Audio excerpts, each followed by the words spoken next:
Welcome to our Bedtime Stories channel. If you enjoy peaceful stories to help you unwind, don't forget to like and subscribe. And tell us in the comments, where are you watching from? Now, let's begin today's stories. Ethan Carter had heard the rumors before booking his stay at the Blackwood Inn. Whispers of a cursed room, guests waking up screaming, shadows moving where they shouldn't. But he had never been one to believe in ghost stories. Superstitions were just that. Stories people told to scare themselves. Still, as he pulled his suitcase through the grand entrance of the old hotel, an uneasy feeling settled in his chest. The Blackwood Inn stood on the outskirts of town, its once elegant Victorian architecture now weathered by time. The ornate chandeliers still glowed dimly, their golden light unable to chase away the heavy shadows lurking in the corners. The air smelled of aged wood, polished floors, and something faintly floral, lavender, perhaps, though it carried a musty undertone. The receptionist, an older woman with graying hair pulled into a tight bun, barely looked up as he approached the front desk. Her wrinkled hands moved slowly over the guest book, and when she finally met his gaze, something flickered behind her tired eyes. "Checking in?" she asked in a low voice. "Yes, Carter. Ethan Carter. I have a reservation for 2 nights." The woman's eyes darted to the register, then back to him. She hesitated for a moment before reaching for a brass key hanging from a row of hooks behind her. Ethan noted that most of the keys were gone, likely indicating a full house, but the one she took down was near the end. Room 306. A frown creased her face. "Are you sure you want this room?" Ethan raised an eyebrow. "Why wouldn't I?" She exhaled through her nose, shaking her head slightly. "No reason. Just, if you hear anything strange, try not to pay it any mind." A cold knot tightened in Ethan's stomach. "Strange like what?" The woman pursed her lips. "The walls here are old. They creak at night." Something in the way she said it, too rehearsed, too dismissive, made his skin prickle. But he forced a chuckle and took the key. "I'll keep that in mind." The elevator creaked as it carried him up to the 3rd floor, the dim yellow lights flickering slightly. The doors groaned open, revealing a long hallway lined with dark wooden doors. A thick runner rug muffled his footsteps as he walked toward the end of the corridor, where room 306 waited. He hesitated before inserting the key. The brass numbers on the plaque were slightly tarnished, as though too many fingers had brushed against them. A shiver ran down his spine, but he shook it off and pushed the door open. Inside, the room was unremarkable. A queen-size bed with crisp white sheets, a wooden desk with an old-fashioned lamp, a small TV perched on a dresser. Across from the bed, an ornate mirror in an antique frame hung on the wall. But something about the air felt wrong. It was too still, too quiet. Even the hum of the hotel's heating system seemed absent. He set his suitcase down and walked to the window, pulling back the curtains. Outside, the town's dim streetlights flickered through the mist, but beyond that, there was only darkness. Brushing off his unease, Ethan changed into his nightclothes and climbed into bed. The mattress was firm but comfortable, the blankets warm. He exhaled deeply, willing himself to relax. It was just another hotel. Nothing was going to happen. He drifted off to sleep. A sudden chill jerked him awake. The room was dark except for the faint glow of the streetlights filtering through the curtains. The air was thick and unnaturally heavy, pressing down on him like a suffocating blanket. His breath fogged slightly in the air, as if the temperature had plummeted in an instant, a sharp contrast of the warmth he remembered before falling asleep. Something wasn't right. The silence wasn't normal. It wasn't the peaceful quiet of a hotel at night. It was something else entirely. A void. The kind of silence that wasn't just the absence of sound, but the suppression of it, like the entire world had stopped breathing. Even the faint hum of the air conditioner had vanished. Then, out of the corner of his eye, he noticed a mirror. At first, it was subtle, just a trick of the dim light. The reflection seemed off, like the room wasn't quite the same as the one he was in. His stomach tightened. He squinted, trying to make sense of what he was seeing. The bed was there, the desk, the lamp, but something else was, too. A woman. She stood in the mirror, barely visible in the murky glow. Long, damp strands of hair clung to her face, her features half hidden in the shadows. Her skin was pale, deathly pale, as if all the life had been drained from her body, but it was her eyes that made Ethan's blood run cold. Dark, sunken, hollow, and locked onto him. Ethan tried to move, to sit up, to scream, to do anything, but his body refused to obey. His chest rose and fell in ragged, shallow gasps, his limbs frozen, as if he had been buried beneath an unseen weight. His heart pounded against his ribs, every beat a drum of sheer terror. The woman in the mirror took a slow, shuddering breath. Her lips parted. No sound came, just a silence so deep it rang in his ears. Then a whisper, "Get out." The sound slithered through the air, a breathless, rasping murmur that sent a jagged chill down his spine. His paralysis shattered. Ethan gasped awake again, this time bolting upright. His heart pounded in his chest, a hammering rhythm that echoed in his ears. Sweat clung to his skin, his shirt damp from sheer panic. His breathing was shallow, uneven, like he had run miles without stopping. The room was silent. The mirror was normal. No woman. No dark, sunken eyes. No whispering voice. But then his breath caught. His stomach lurched. There, on the cold glass, was a single handprint. On the inside, his mind raced. His pulse thundered. Every nerve in his body screamed at him to run. But he didn't. He couldn't. His rational mind clawed for answers.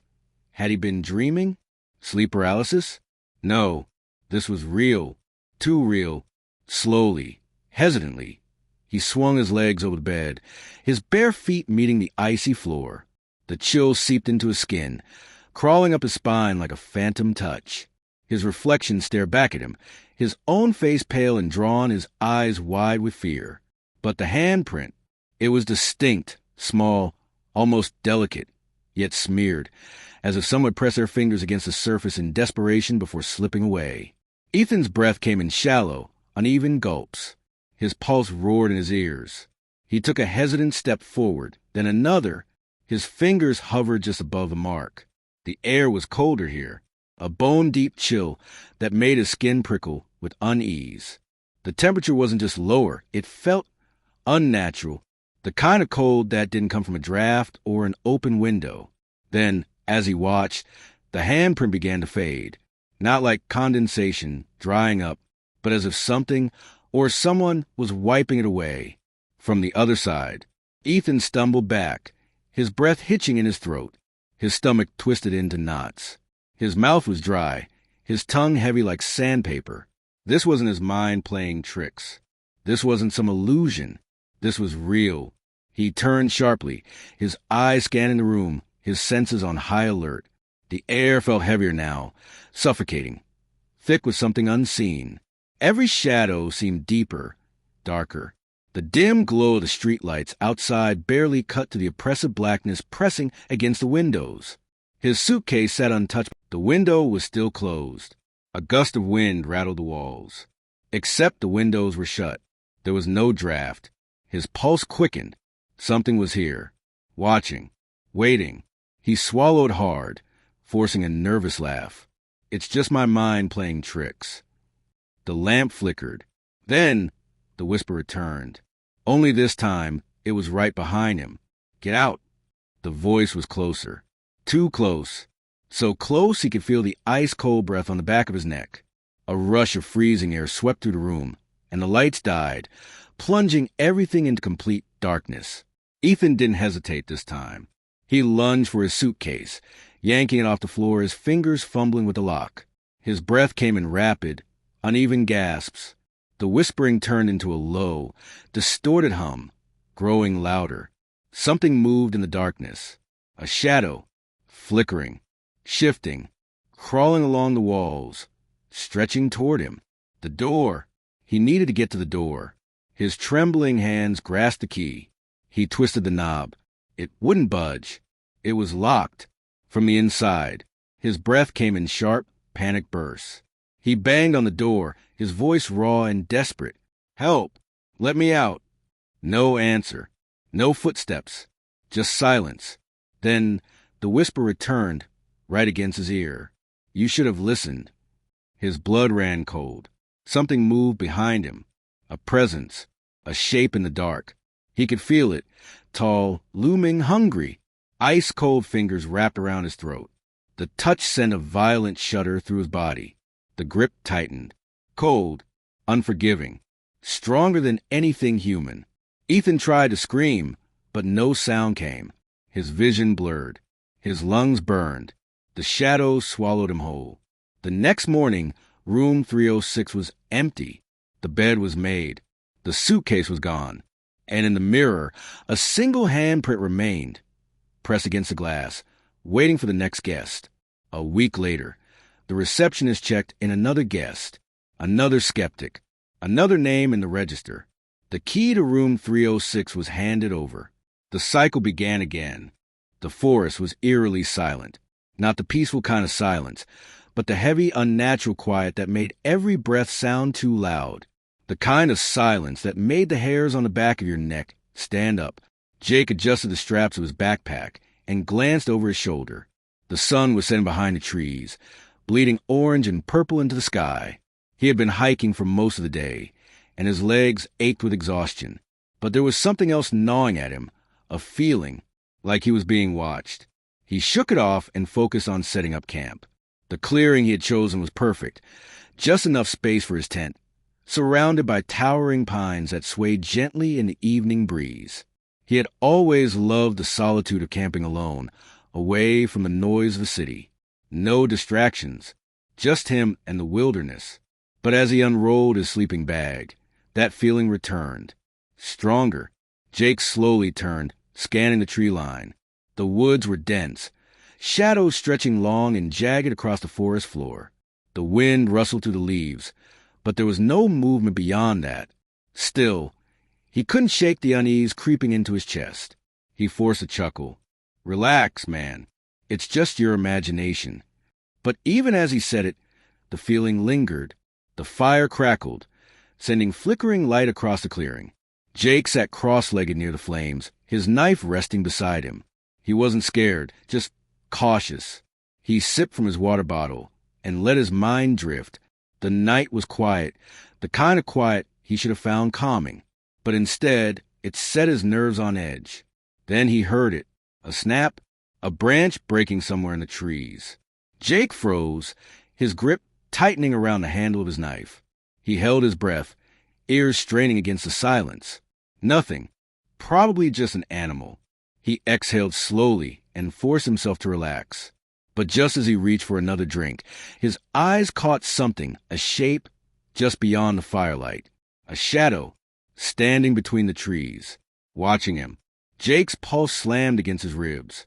The figure was tall, unmoving, blending into the darkness. It didn't shift, didn't flinch, just stood there. His mouth went dry. Hello. His voice sounded weak, uncertain. No response. The wind picked up, rustling the leaves, but the figure remained. Then it moved, not like a person walking, but like a distortion, a ripple in the dark.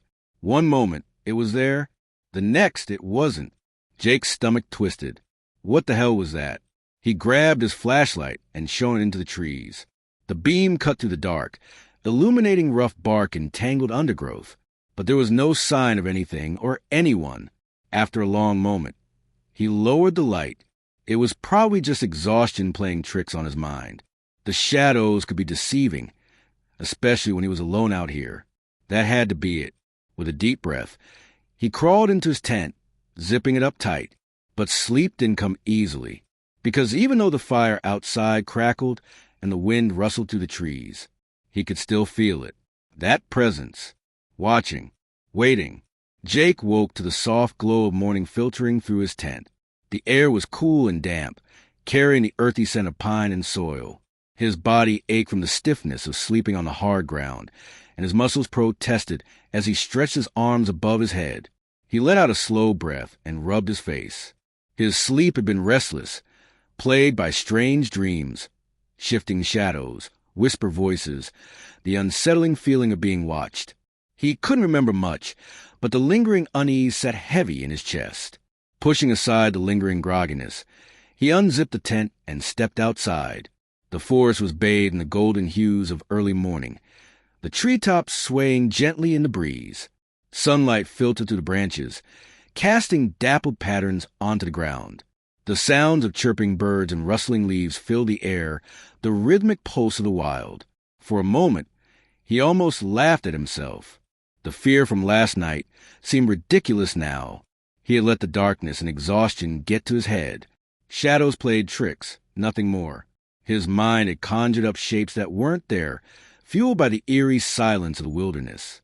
Still, that feeling, even now, with daylight illuminating every inch of the forest, a small, nagging sense of discomfort remained at the back of his mind, like something unseen had followed him into the morning. Shaking off the thought, he moved to prepare for the day. He boiled some water for instant coffee, the familiar bitterness helping to ground him. His hands were steady now, his breathing even. He told himself he just needed to keep busy, to distract himself from the nonsense running circles in his mind. After finishing his makeshift breakfast, he packed up a small bag with essentials, a knife, a map, a flashlight, and some snacks. He figured a short hike would do him good, help clear his head. The trail wound through towering pines and thick undergrowth, the scent of damp moss and fresh earth filling his lungs. With each step, he let the tension ease from his shoulders. The deeper he went into the woods, the more he began to enjoy the solitude again. He followed the trail for about an hour, admiring the untouched beauty of nature. Everything was so still, so perfect. The way the sunlight broke through the canopy, the distant hum of insects. It was exactly why he loved being out here. Then, somewhere in the distance, a branch snapped. Jake stopped. His heartbeat thudded against his ribs as he turned, scanning the dense forest behind him. Silence. Nothing moved. Probably just an animal, he told himself. A deer, maybe. Still, the feeling returned. That same feeling. The same one he had last night. The sensation of eyes on his back. His throat tightened. He swallowed hard and forced his feet to keep moving. By the time he returned to his campsite, the sun was already dipping behind the trees, the golden light fading into deep orange and purple hues. The air had cooled significantly, the first hints of evening settling in. Jake exhaled, relieved to be back. The familiar sight of his tent and fire pit made him feel grounded again. Safe. But then, something was wrong.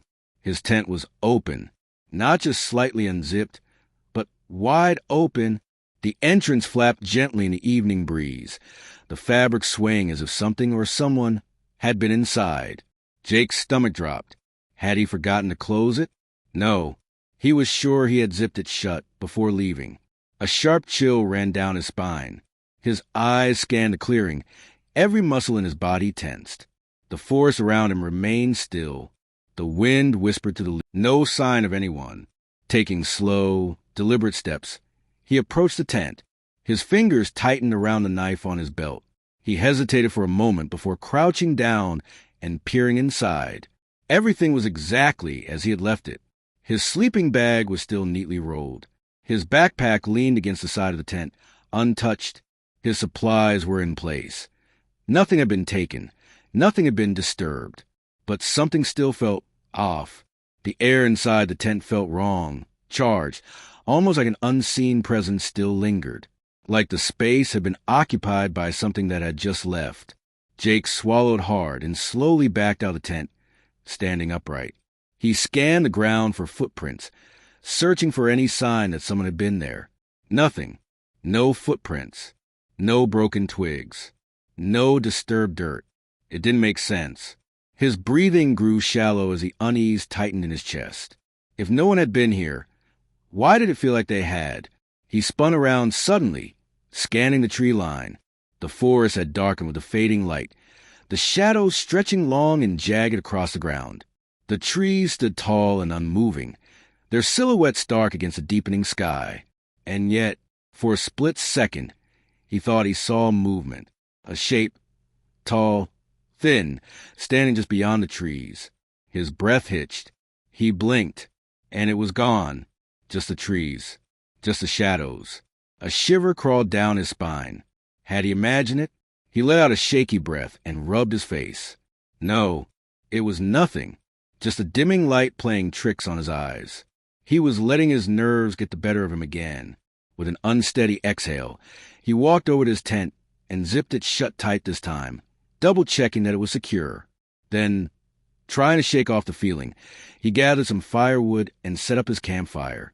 The flames flickered to life, casting a warm glow across the clearing.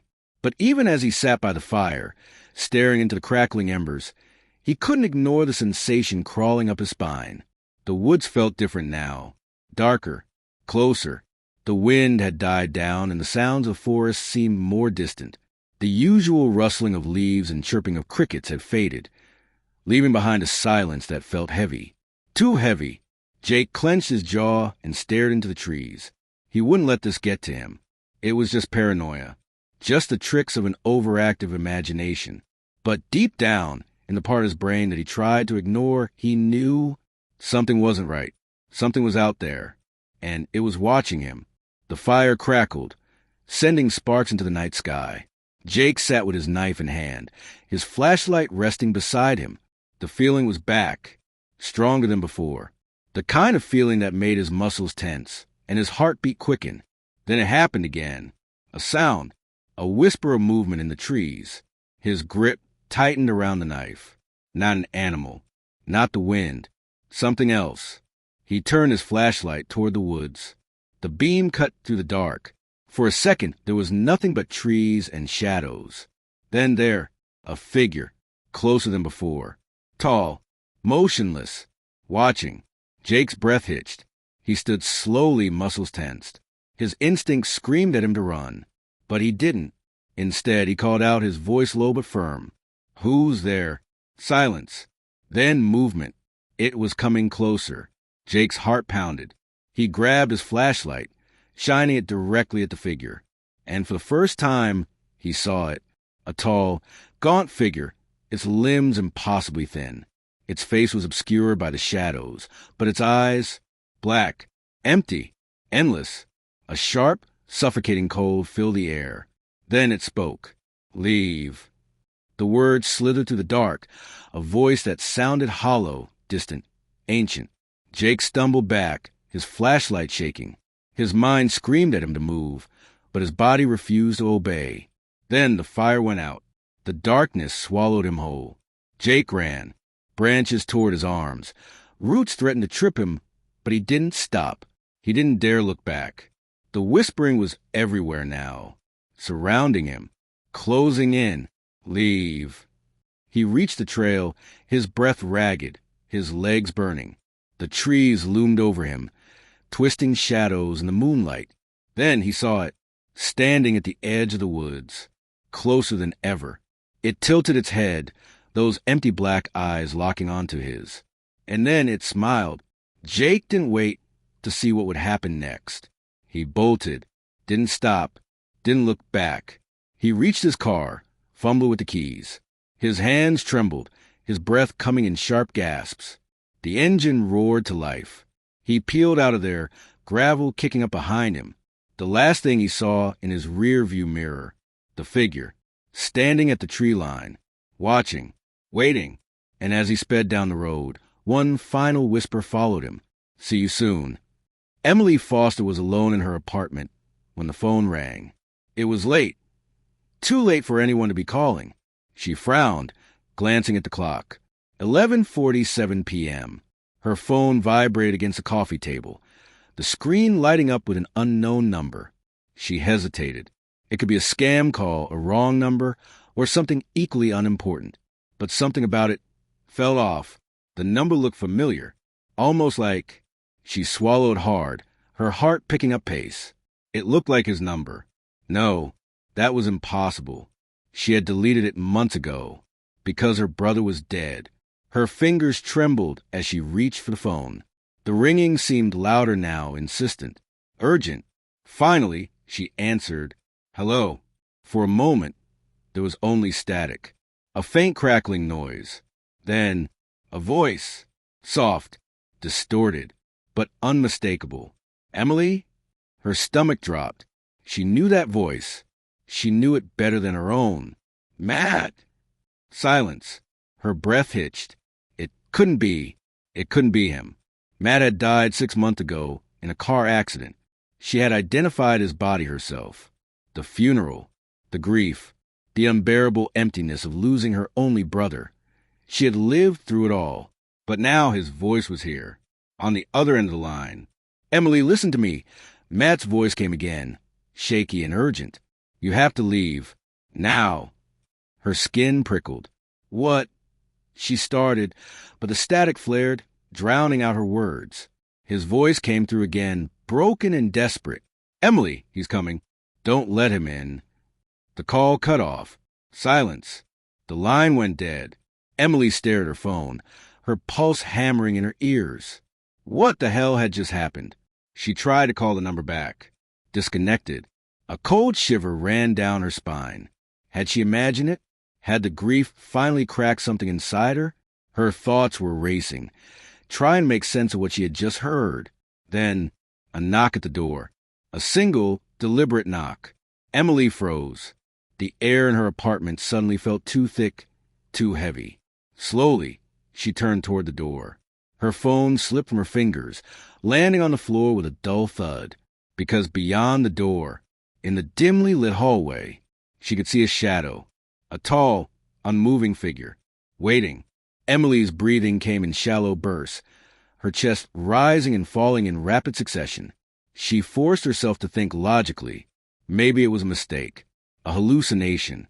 Maybe she was hearing things, a trick of exhaustion, grief, stress.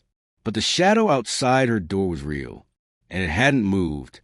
A heavy, suffocating stillness filled the room, pressing down on her shoulders like an invisible weight. She took a shaky step backward. Her instinct screamed at her to run. But where? She was on the 3rd floor. No fire escape. No back door. The only way out was through the very door where he stood. Her mind replayed Matt's words, each syllable cutting through her panic like a jagged blade. "Don't let him in." Emily swallowed hard. She inched toward the peephole. Slow, careful. Every movement is deliberate. She was terrified, but she had to see. The wood felt ice cold against her skin as she pressed her forehead against the door. With a trembling breath, she looked through the tiny glass lens. And there he was, a man, tall, dressed in dark clothing, standing completely still. The hallway light flickered, bathing him in sporadic flashes of dim, yellowish glow. Her fingers dug into the doorframe. His posture was unnatural, too rigid, too deliberate, like he wasn't just standing there, but waiting. Emily's stomach churned. His face was hidden beneath the shadows. She couldn't make out his features, but something told her she didn't want to. He wasn't shifting his weight. He wasn't swaying, breathing, adjusting his stance. Nothing. Like he wasn't human at all. A cold, creeping sensation ran up her spine. Emily took a step back, her fingers hovering over her phone on the floor, her mind racing. She had to call someone. The police. A neighbor. Anyone. Then another knock. Harder. More forceful. Boom. Boom. Boom. The sound exploded through the apartment, vibrating the walls. Emily gasped, stumbling backward. Her legs felt like lead, heavy and useless beneath her. She clutched her chest, trying to steady her breath, but she couldn't. Her heart pounded wildly, erratic and frantic, her body teetering on the edge of panic. She wanted to scream, wanted to run, but all she could do was stare at the door. Boom, boom, boom, louder this time, like a battering ram against the wood. Something in her gut twisted violently, sending nausea rolling through her stomach. This wasn't just some stranger. This wasn't a confused neighbor knocking on the wrong door. This was something else. A presence. Something that shouldn't be here. Emily pressed a trembling hand to her mouth, biting down on her lip to keep from sobbing. The knocking stopped. A beat of silence. Then, a voice. Low, raspy. Not Matt's. Emily. She sucked in a sharp breath, her blood turning to ice. He knew her name. The voice was wrong. Distorted. Like a recording played at the wrong speed. Slow, dragging, inhuman. Like something trying to sound human. Tears burned her eyes. She clapped a hand over her mouth, willing herself to stay silent. Maybe if she didn't move, didn't breathe, he would leave. Maybe he would think she wasn't home. Let me in. Her stomach twisted. No, no, no, no. It was a command, not a question. A demand.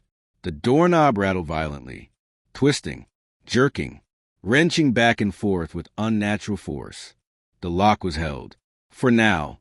Emily stumbled back, gripping her phone so tightly her knuckles turned white. She had to get out. Now.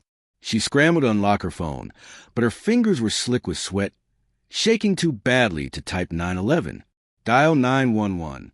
But before she could press the call button, the knocking stopped. Silence. Her ears rang from the absence of sound. Her heart pounded in her throat. Was he gone? She strained to hear. Nothing. Then, a whisper. So close. Too close. It was coming from inside the apartment. Don't turn around. She spun anyway, and nothing was there. But the moment she did, the knocking resumed, louder, more violent, more desperate. Her body moved before her brain caught up. She bolted for her bedroom, slamming the door shut and locking it. She grabbed her phone and, with trembling hands, finally managed to dial 911. A woman's voice answered, calm and collected. 911, what's your emergency? Emily sucked in a shaky breath. Someone is trying to break into my apartment. The operator asked for her address. Emily whispered it as quietly as she could. Stay on the line with me, the operator said. Officers are on their way. Another knock, but this time it came from inside the apartment. Emily's breath caught. Her eyes darted to the closet, the bathroom, the dark corners of her room. No, that wasn't possible. The voice from the other side of the door spoke again. Emily, open the door. Matt's voice, but it wasn't him. Tears spilled down her cheeks. No, no, no. Please hurry, she whispered into the phone. The knocking grew more intense, more frantic. Then it stopped, a beat of silence. And then the sound of footsteps. Moving away, Emily held her breath, straining to hear. The apartment grew eerily silent. Minutes passed. Then the sound of sirens. Red and blue lights flashed through her window. She barely heard the officers knocking at the door. Somehow, she managed to unlock it, throw herself into the hallway as soon as they entered. They searched the apartment. No sign of forced entry. No footprints. No one there. The call records on her phone? No trace of Matt's number. It was as if none of it had ever happened. The officers stayed with her for a while, their calm voices attempting to soothe her frayed nerves. Ma'am, I promise. Your door was locked when we arrived, one of them said, his voice steady, professional. Emily nodded absently, barely hearing him. Safe. They kept saying she was safe. There was probably stress, exhaustion, grief playing tricks on her mind. Maybe they were right. Maybe she had imagined the voice. The whispers. Maybe she had imagined the way the air in her apartment had felt charged, thick, suffocating. But deep down, she knew the truth. Something had been here, and something was still watching. As the officers prepared to leave, one of them lingered by the doorway. Ma'am, he said, his brow furrowed. Are you absolutely sure you didn't let anyone in? Emily's stomach turned.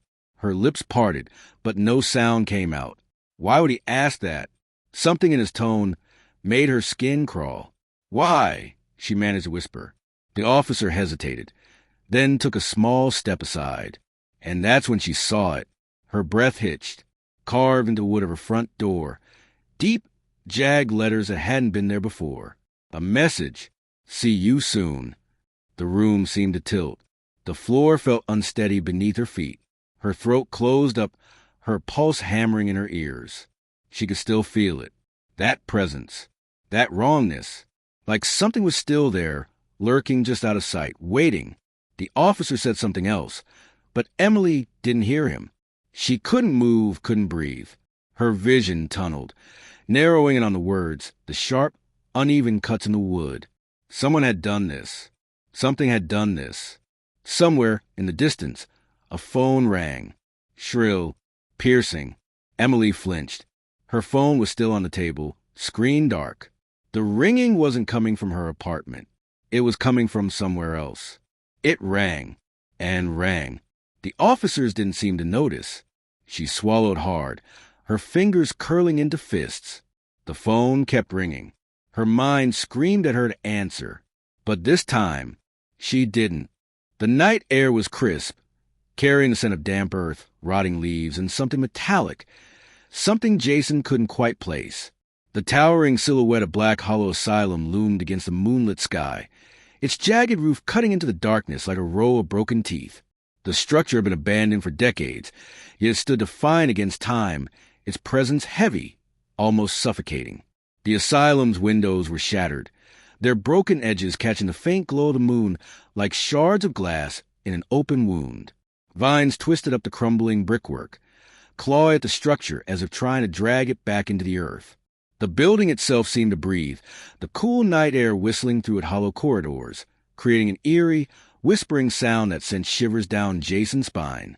The heavy iron gates groaned as Jason pushed them open, their rusted hinges shrieking like something alive. A chill ran down his back. He told himself it was just a cold, but deep down he knew better. Something was watching them. "This place is cursed," Jason muttered, tightening his grip on the camera. His voice sounded small against the vast emptiness that surrounded them.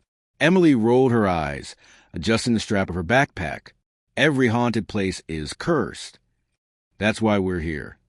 Max, their sound technician, let out a nervous chuckle, though it lacked any real humor. His fingers fidgeted with the EVP recorder in his hands, knuckles white. "Yeah, but most haunted places don't have a documented history of 37 patient deaths, a missing doctor, and an entire wing that burned down mysteriously." Jason exhaled, his breath visible in the cold night air. "Look, we've been to a lot of places. This is no different. We go in, we set up, and we record. If we get something, great. If not, we move on." Silence. The others didn't answer, because they felt it too. This place wasn't just haunted. It was alive. Jason glanced at the main entrance, its massive double doors still intact despite years of neglect. Faded words were etched into the wood above them. Below the inscription, something else had been scratched into the wood. Something newer, something desperate. "Don't listen to them." A gust of wind rushed past, rustling the dead leaves at their feet. Jason felt a pressure in his chest, an invisible weight settling over him. His instinct screamed at him to turn back. Instead, he adjusted his camera strap and took the first step forward. The asylum stood silent, waiting. The massive wooden doors groaned as Jason pushed them open, their rusted hinges screeching in protest. A gust of stale air rushed out, carrying with it the scent of decay, dust, and something foul, something that didn't belong to the living. The beam of their flashlights cut through the thick darkness, illuminating peeling wallpaper, rusted gurneys, and splintered furniture. The walls were covered in faded medical posters, their edges curled with age, their once bright images of human anatomy now smeared with grime. Yellowed patient files lay scattered across the floor, some half open, filled with scribbled notes in handwriting that had long since faded. Jason stepped forward cautiously, his boots crunching on broken glass and brittle paper. The heavy silence of the asylum pressed down on them like a suffocating blanket. "Jesus," Max muttered, sweeping his flashlight over the room. "It's like they just left." Emily, always a skeptic, let out a short breath. "Well, the place was shut down in 1968. If you had a reputation for mistreating patients and a mysterious fire, you'd leave in a hurry too." Max swallowed hard. "Still, it's like the air is watching us." Jason ignored him and focused on the admission desk, a once grand structure now covered in dust and deep scratches. He brushed away a thick layer of dirt, revealing an old brass nameplate, Dr. Bernard Holloway, chief psychiatrist. The name seemed familiar, though he couldn't place why. Something rustled in the darkness. Jason stiffened. The sound had come from the long hallway ahead, where the patient rooms were. The others heard it too. Emily met his gaze, her flashlight trembling slightly. That wasn't the wind. Jason's grip tightened around the camera. "Let's set up." Max knelt near the admission desk. carefully setting up the EVP recorder, a small digital device used to capture electronic voice phenomena. He adjusted the microphone, his fingers shaky. All right, we're live. Emily moved further into the room, pulling motion sensors from her backpack. She placed one at the entrance of the main hallway, another near the collapsed staircase, and one just outside what appeared to be the old operating room. Jason turned on the night vision camera, adjusting the angle to capture the hallway in full view. His voice was steady, professional, but beneath it was a tension none of them could ignore. All right, let's get started. This is Black Hollow Asylum, abandoned since 1968. Reports of voices, shadows, and unexplained movements. If anyone is here with us, we mean no harm. Silence, the kind that pressed into your ears. Then, a faint shuffle. Jason's head snapped toward the hallway. Did you hear that? Emily nodded slowly, her brows furrowing. Yeah, but we're alone. Max's fingers flew over the thermal camera screen. No heat signatures. Jason exhaled, but his gut told him something wasn't right. The air was heavy now, thick with something invisible, something that felt like it was watching. And then, the EVP recorder crackled. A voice, faint, distant, a single word, drawn out in a whisper. Stay. The asylum had spoken. An hour passed. The team moved deeper inside, their nerves growing taut. Max played back the first EVP recording. The static crackled. Then, a whisper, a voice that hadn't been there before. Help me. Max's blood ran cold. He rewound the audio, amplifying the sound. The whisper was clearer now. Please, help me. Emily shuddered. That's a voice. A real voice. Jason, ever the skeptic, crossed his arms. Could be radio interference. Max shook his head. No way. This is direct. Something is here. Emily turned to the darkness, stretching beyond their flashlights. Then let's find them. They walked deeper into the asylum. The air grew colder. Their breath fogged. The walls, once sterile white, were now stained with time or something else. Jason stopped at an old restraint room, where violent patients had been strapped to their beds. The leather straps still hung loose. The walls were covered in deep scratches. And then, bang, a door slammed down the hall. Max spun around. That wasn't the wind. They ran toward the noise, hearts pounding. The hallway was empty. Jason checked the camera. Nothing moved. Emily turned, her flashlight flickering. Guys! Her voice trembled. At the end of the hallway, a shadow moved. Not fast, not sudden, slow, deliberate, watching. And then, a sound that made their blood freeze. A scream. It wasn't human. It came from everywhere. Jason's flashlight died. Emily gasped as the air turned ice cold. Max dropped the recorder. The asylum was awake. Run! Jason shouted. Their footsteps pounded against the decayed floor, echoing through the empty halls. The darkness behind them felt alive, creeping closer with every frantic step. The hallways stretched endlessly, twisting, shifting. The flickering emergency lights above them seemed dimmer now, as if being swallowed by something unseen. Doors lined both sides of the corridor, some hanging ajar, others shut tight. They should have led to patient rooms. Instead, they led to nothing. Behind one door, a pitch-black void, as if the room had never existed. Behind another, an identical copy of the same hallway they were running through. Behind a third, a reflection of themselves, but the figures inside didn't move. Emily grabbed Jason's arm, her nails digging into his skin. This isn't right. The layout, it's changing. Jason swallowed, forcing his mind to stay focused. This place was warping reality. Max gasped, struggling to keep up. He fumbled with his camera and EVP recorder, his hands shaking. No signal. No readings. We're trapped. Jason's pulse thundered in his ears. He forced his legs to move faster, his only thought, get out. Then, they stopped. The hallway ended abruptly, forcing them to a halt.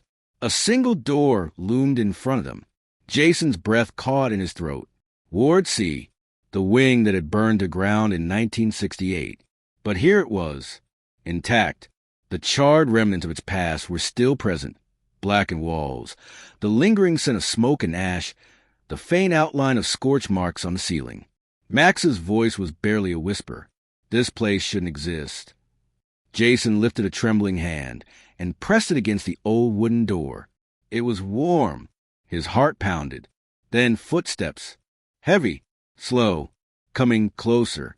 A deep, dragging sound followed, like something scraping against the floor. Jason turned, his breath coming in sharp gasps. At the end of the hallway, standing in the shadows, was a figure. Not a shadow this time. A man, or what used to be one. His skin was gray, stretched thin over sharp bones, his veins darkened like burned roots beneath the flesh. His hospital gown was scorched, blackened by fire. The fabric melted into his skin in places. But his eyes, they burned, twin embers, glowing with an unnatural orange light, flickering like a dying flame. Emily stumbled back, clutching Jason's sleeve. "Oh my God!" Max whimpered. "What is that?" The figure took a step forward, then another, and then a voice, a hollow, crackling whisper. "You shouldn't be here." Jason staggered back, gripping Emily and Max. The walls began to tremble. The whispers rose, hundreds of them, overlapping, surrounding them. A chorus of voices, crying, begging, screaming. Jason's head pounded, his vision blurred. Emily clutched her ears, her knees buckling. "Make it stop." Max let out a choked scream, dropping his camera as the whispers swelled into an unbearable cacophony. The figure stepped closer, his feet leaving charred footprints with each step. Jason knew if they stayed, they wouldn't leave alive.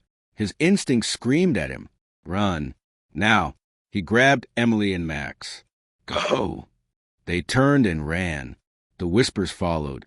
Doors slammed shut behind them, one by one, as if something was herding them toward an unknown fate. The walls bent and twisted, the hallways shrinking, pulsing, as if the asylum itself was coming alive. Something was chasing them, and it wasn't human. The exit was closed. The broken front doors came into view. Jason reached them first, throwing his weight against the wood. Max stumbled. Emily grabbed him, pulling him forward. The voices screamed. Jason forced the doors open. The three of them collapsed outside. And just like that, the voices stopped. The night was silent. Max's chest heaved. He clutched his recorder, his fingers white. Emily wiped her face, realizing she was crying. Jason stood up, turning back to the asylum. It loomed quietly in the moonlight, empty, as if nothing had ever happened. But then, Max's recorder cracked.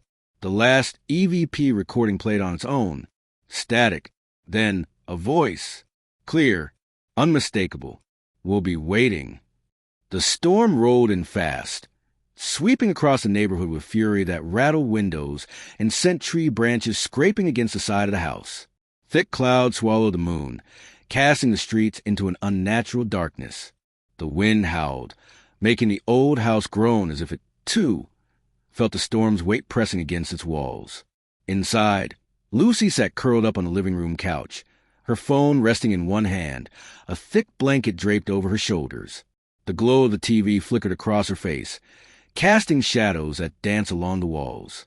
She could hear the rain hammering against the roof, a steady rhythm that filled the silence between the occasional roars of thunder. On the floor, tucked beneath their own blankets, sat the twins, Noah and Ben. Their eyes, round and unblinking, were glued to the television screen, though Lucy wasn't sure they were actually paying attention to the cartoon playing. They sat too still, their small hands gripping the fabric of their blankets, their bodies tense. Lucy checked the time on her phone. Almost 10:30 p.m. The boys' parents had said to put them to bed by 9, but with the storm rolling in, she had decided to let them stay up a little longer. Now, though it was late, "All right, guys," she said, stretching her arms. "It's bedtime. Let's get you tucked in." Neither of them moved. Lucy raised an eyebrow. "Did you hear me?" Noah turned his head slightly, but his gaze didn't meet hers. Instead, His eyes remained locked on something beyond her.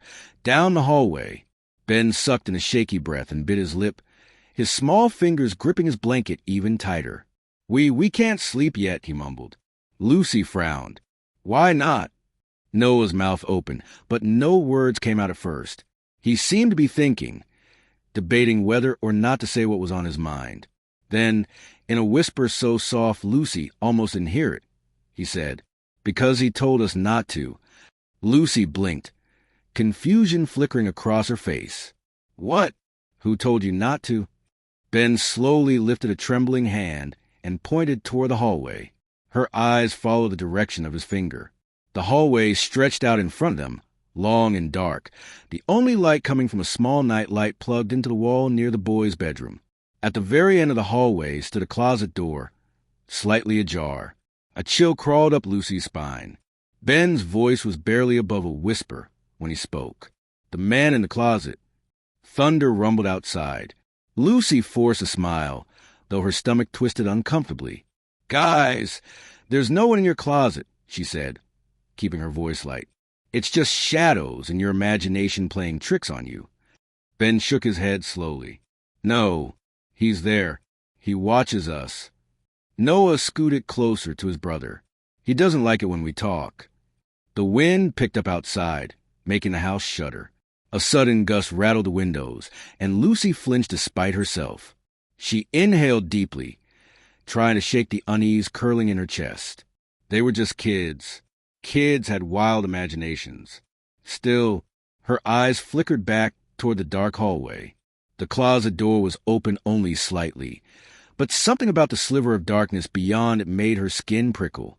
It wasn't unusual for kids to be afraid of closets, but the way the boys sat stiffly, their wide eyes filled with genuine fear, it unsettled her. Lucy sighed and stood up. "All right," she said, stretching her arms. "Let's check it out. But once we see there's nothing there, you both have to go to bed. Got it?" The twins hesitated. Noah's fingers twitched against the fabric of his blanket. Ben swallowed hard, then nodded. Lucy reached for the flashlight on the coffee table and clicked it on. The bright beam cut through the dimly lit hallway, illuminating the wooden floorboards. The boys followed behind her, their footsteps nearly silent. Each step Lucy took made the floor creak beneath her weight. The sound echoed in the quiet house, making it feel as if something else was moving along with them. They reached the closet.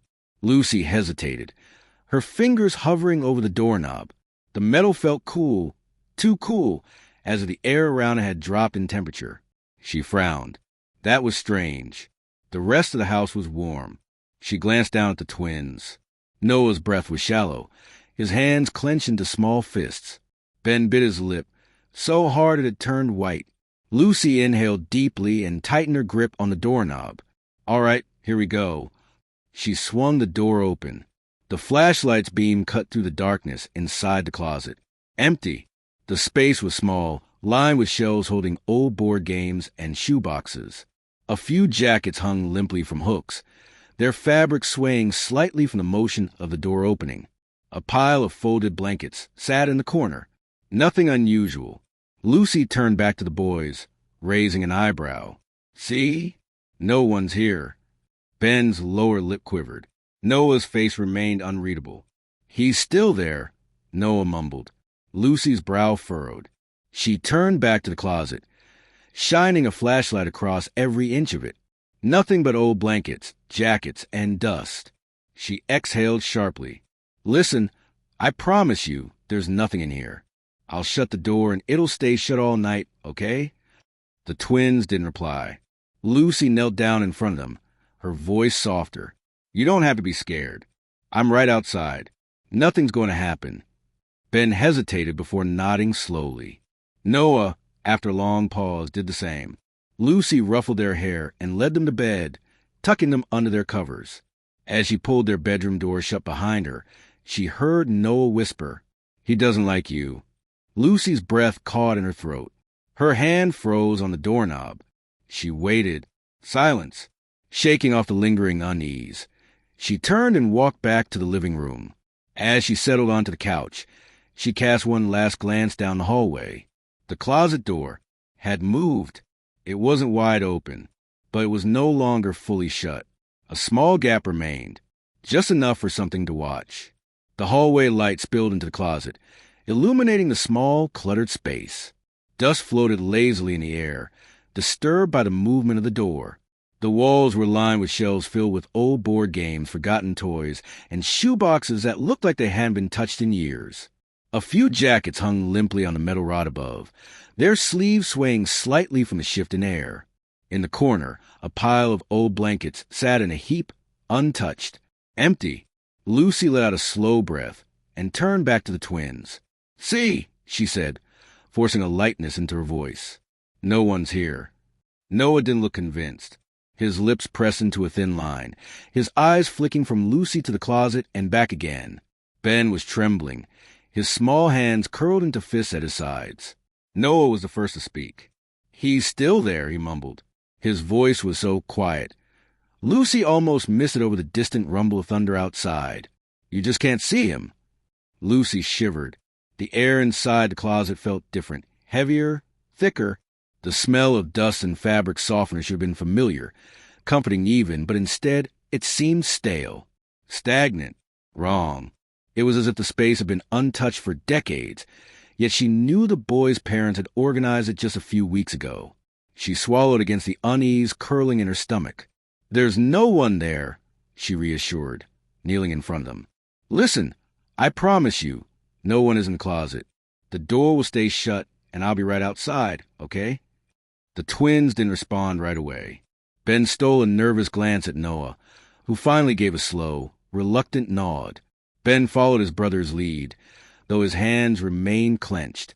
Lucy sighed, ruffling their hair before guiding them to bed. She tucked them in, smoothing the blankets over their small frames, and kissed their foreheads. They still looked uneasy, but they didn't protest further. As she stood and stepped toward the door, her fingers wrapped around a knob to pull it shut. She heard it, a whisper, so soft, so faint, she almost convinced herself she had imagined it. "He doesn't like you." She froze, her breath caught in her throat, her fingers tightening around the doorknob. Noah was staring at her, his expression blank, his eyes too wide in the dim light. The room suddenly felt colder. A gust of wind howled outside, rattling the windows. Lucy forced a small laugh, though her voice felt weak in her own ears. "I'm sure he will get over it." She closed the door gently behind her, but as she walked back down the hall, a gnawing unease clung to her, sinking deep into her bones. Lucy sat back down on the couch, pulling her blanket tightly around her. The warmth did little to stop the creeping sensation along her skin. The storm outside had worsened, rain hammering against the roof like desperate fingers clawing to get in. Wind howled through the trees, their branches scraping against the house with an eerie, rhythmic sound. She unlocked her phone and checked her messages. Nothing. Not from the boy's parents. Not from her friends. A strange, suffocating silence settled over the house. The television was still on, but the volume had lowered, the screen flickering with the last remnants of an old cartoon. It wasn't enough to drown out the unsettling quiet pressing in around her. Then, a soft creak. Her head snapped up. The sound had come from a hallway. Lucy's pulse quickened. It was probably just the house settling. Old houses did that. The wind outside was strong. It was nothing. She swallowed and turned back to her phone, tapping absent-mindedly at the screen. Then came another sound. Not with creaking. Not the wind. A breath. Slow. Shuddering. Right outside the twins' door. Lucy sat frozen, her entire body locked in place. Her ears strained, her own breath caught in her throat. It had been faint, but she knew what she heard.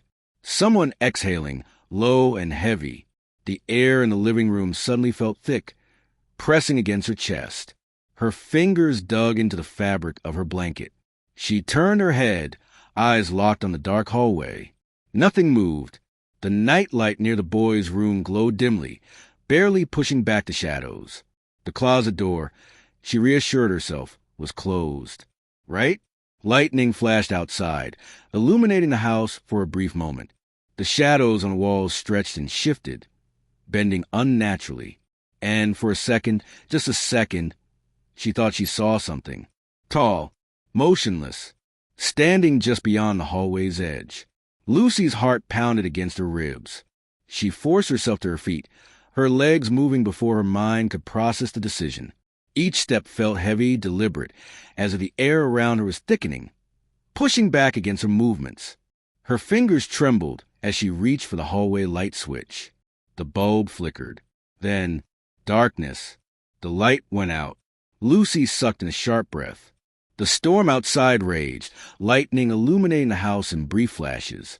For the second time, she saw something shift in the darkness. Something that hadn't been there before. Something too tall to be the twins. Her hands clenched into fists. "It's nothing," she whispered to herself. "Just shadows. Just the storm."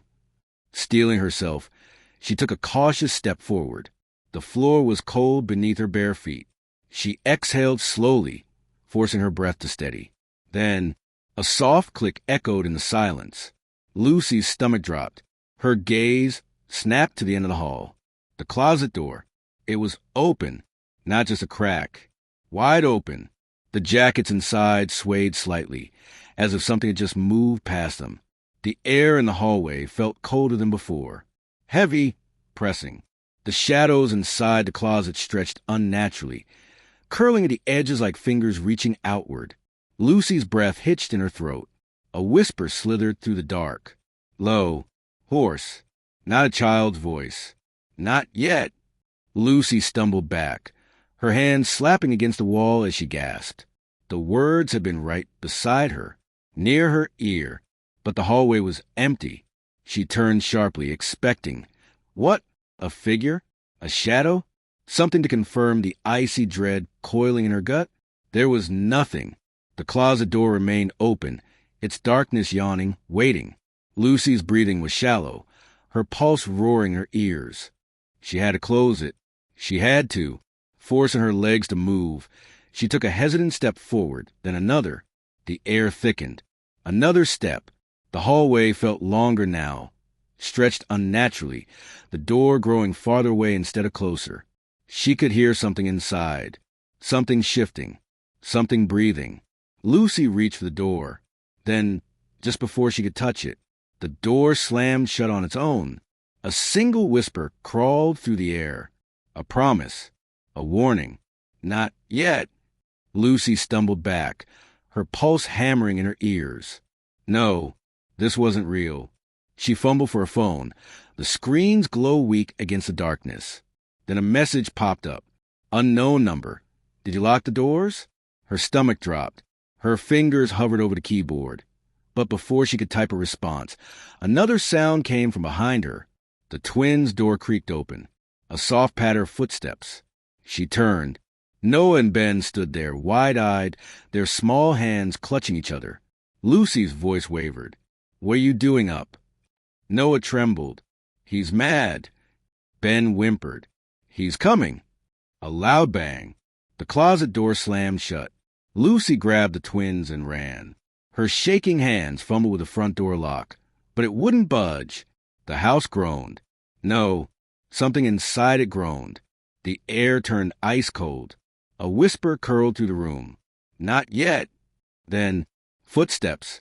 Heavy, slow, coming from the hallway. Lucy's breath hitched.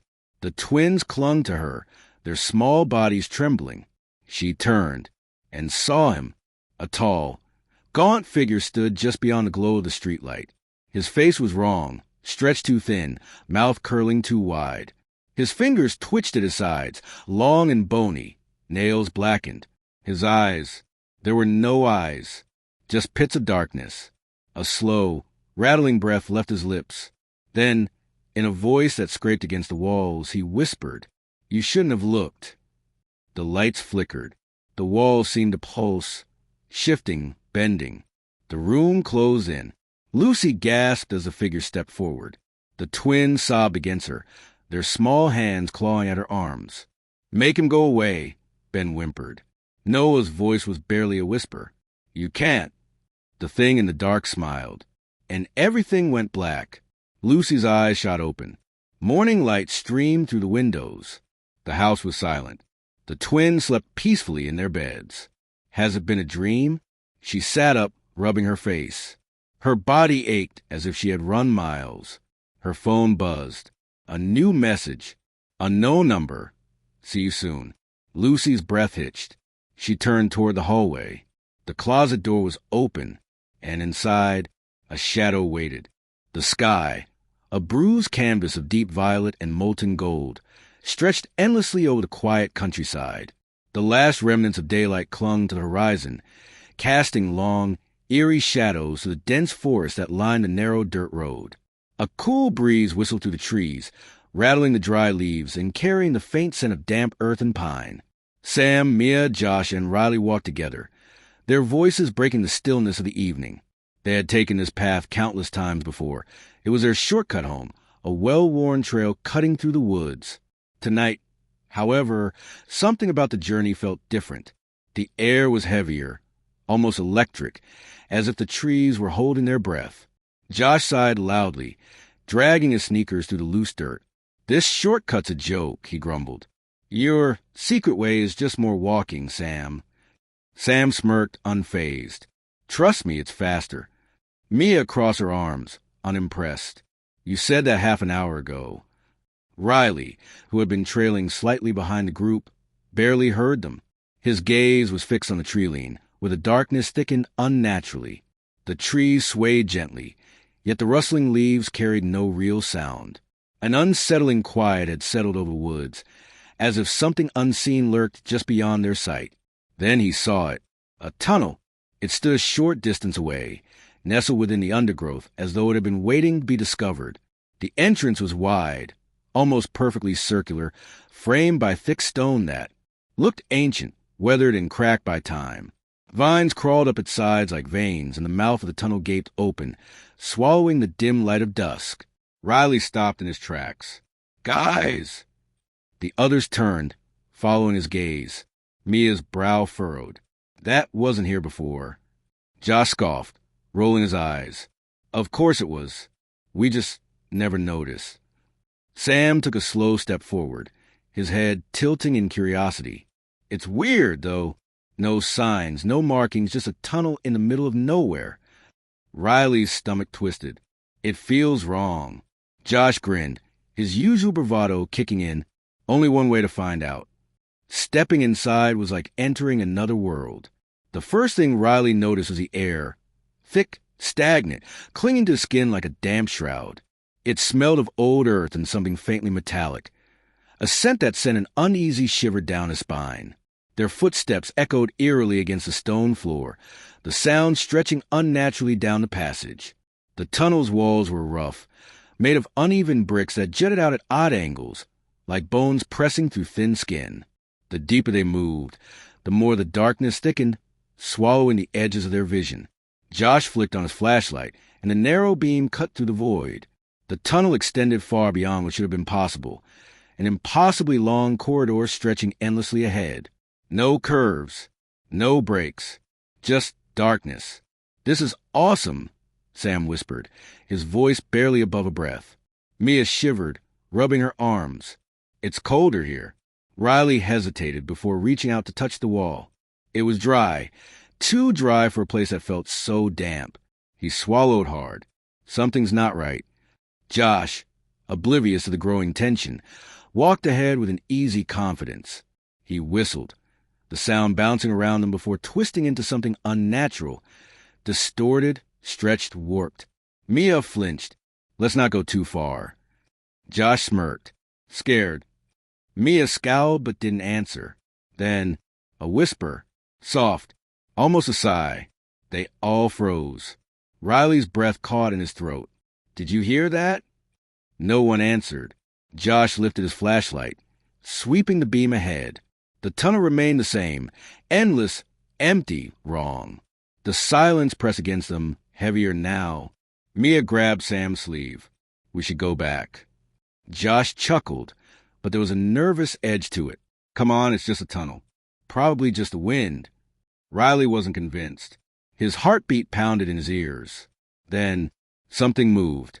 At the very edge of the flashlight's reach, just beyond the visible light, stood a figure. Still, watching. For a moment, none of them moved. The figure stood motionless, a silhouette barely distinguishable from the darkness itself. It had no features, no details, just a vague, human-like outline that seemed to pulse with the shifting shadows. Riley tried to speak, but his voice stuck in his throat. The flashlight flickered. The figure was gone. "Did you see that?" Riley rasped, his skin crawling. Mia clutched his arm, her grip ice cold.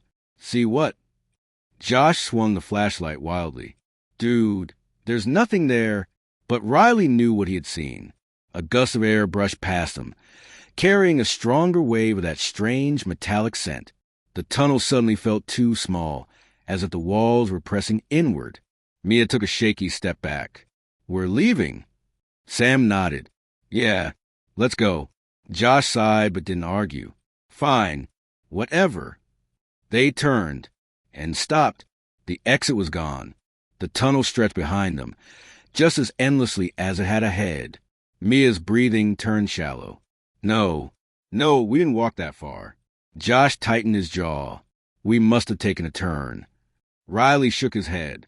"There weren't any turns." Silence. Then a whisper. "Close. Too close." Mia spun around, eyes wide. Who said that? Nobody answered. Josh's knuckles whitened around the flashlight. "We keep moving. One direction." They walked faster, their footsteps an unnatural echo in the too quiet space. Riley's skin prickled with every step. The air thickened, pressing against him like unseen hands. Then Josh stopped. "What is it?" Mia whispered. Josh lifted his flashlight. Another tunnel had appeared, branching off to the right. Riley's stomach twisted. That wasn't there before. Mia grabbed his sleeve. "I don't like this." Neither did he. Josh, however, grinned. "We gotta check it out." Riley grabbed his arm. "No, we don't." Josh yanked free. "Come on, what's the worst that could happen?" The tunnel waited. Black, silent, and breathing. Something in the darkness shifted. Mia took a step back. "We go back. Now." Josh turned toward her, rolling his eyes. Then the light flickered, and the walls moved. Not a trick of the eyes. Not an illusion. The bricks rippled like water. The tunnel exhaled. Then the lights went out. Mia screamed. Riley grabbed blindly, but there was nothing. Only space where his friends had been. A rush of cold air swept through him, stealing the breath from his lungs. The darkness was alive, curling around him like fingers. A whisper in his ear. Low, amused. "Run." He did. Or at least, he thought he did. Because when the light returned, Josh was gone.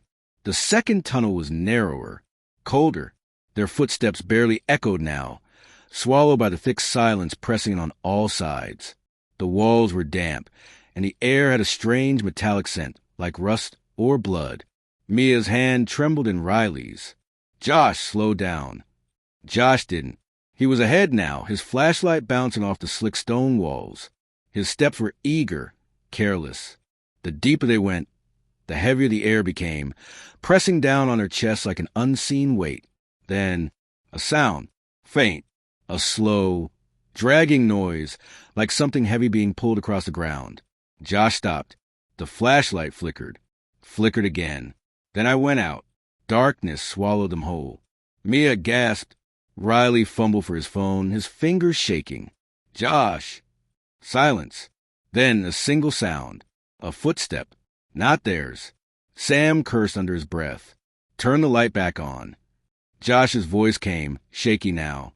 I'm trying." His breaths were shallow, uneven. Then a breath. Right behind them.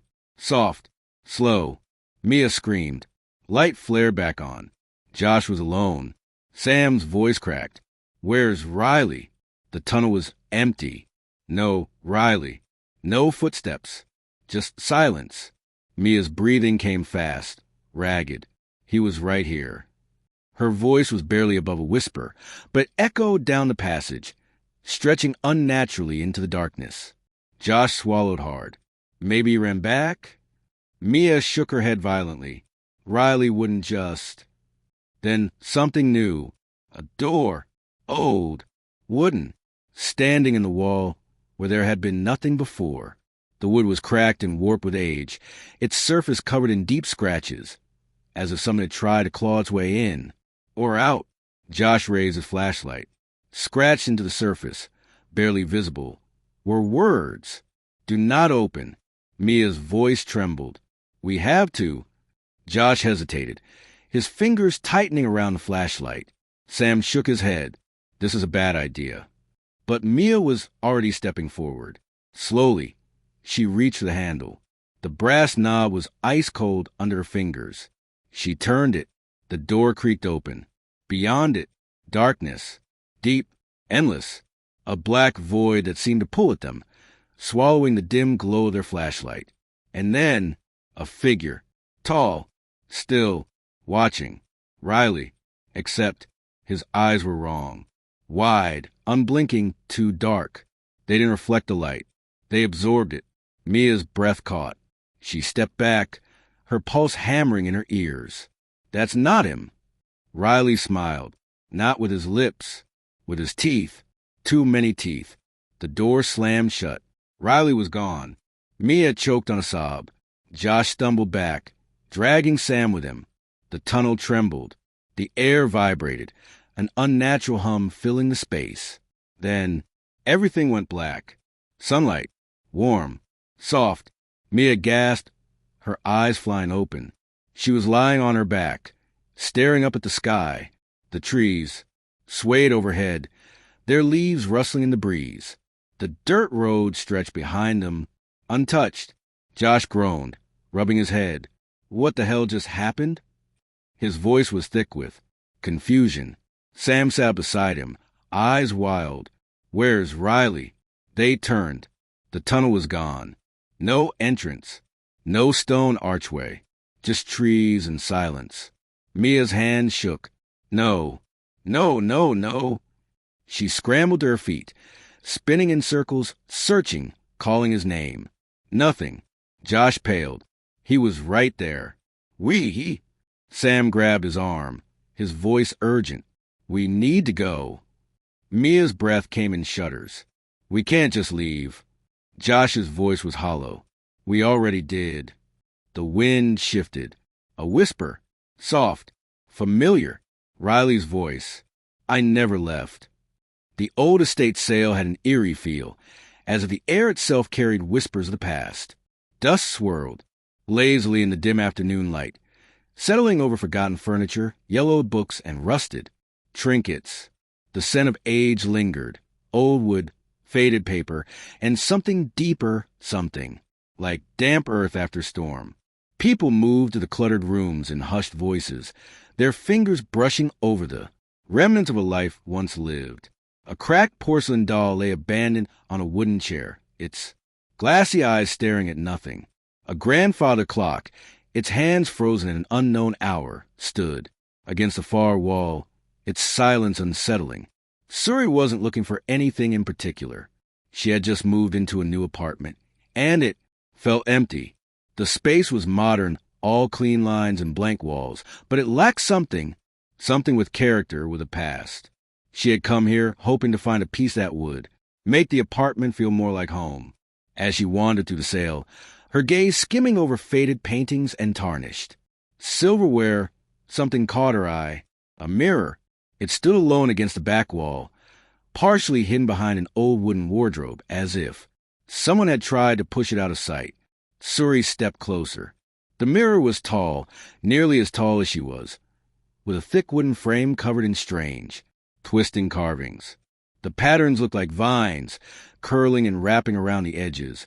But as she examined them, they seemed almost alive, shifting ever so slightly in the dim light.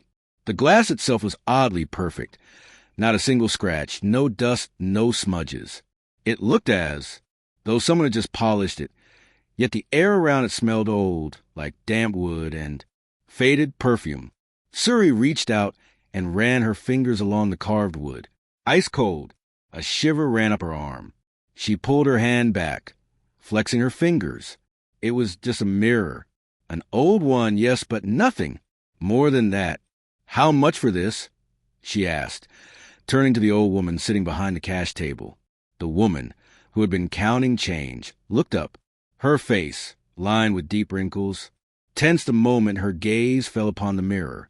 Her fingers tightened around the bills in her hand, as if the sight of it had unsettled her. That mirror! She hesitated, her voice barely above a whisper.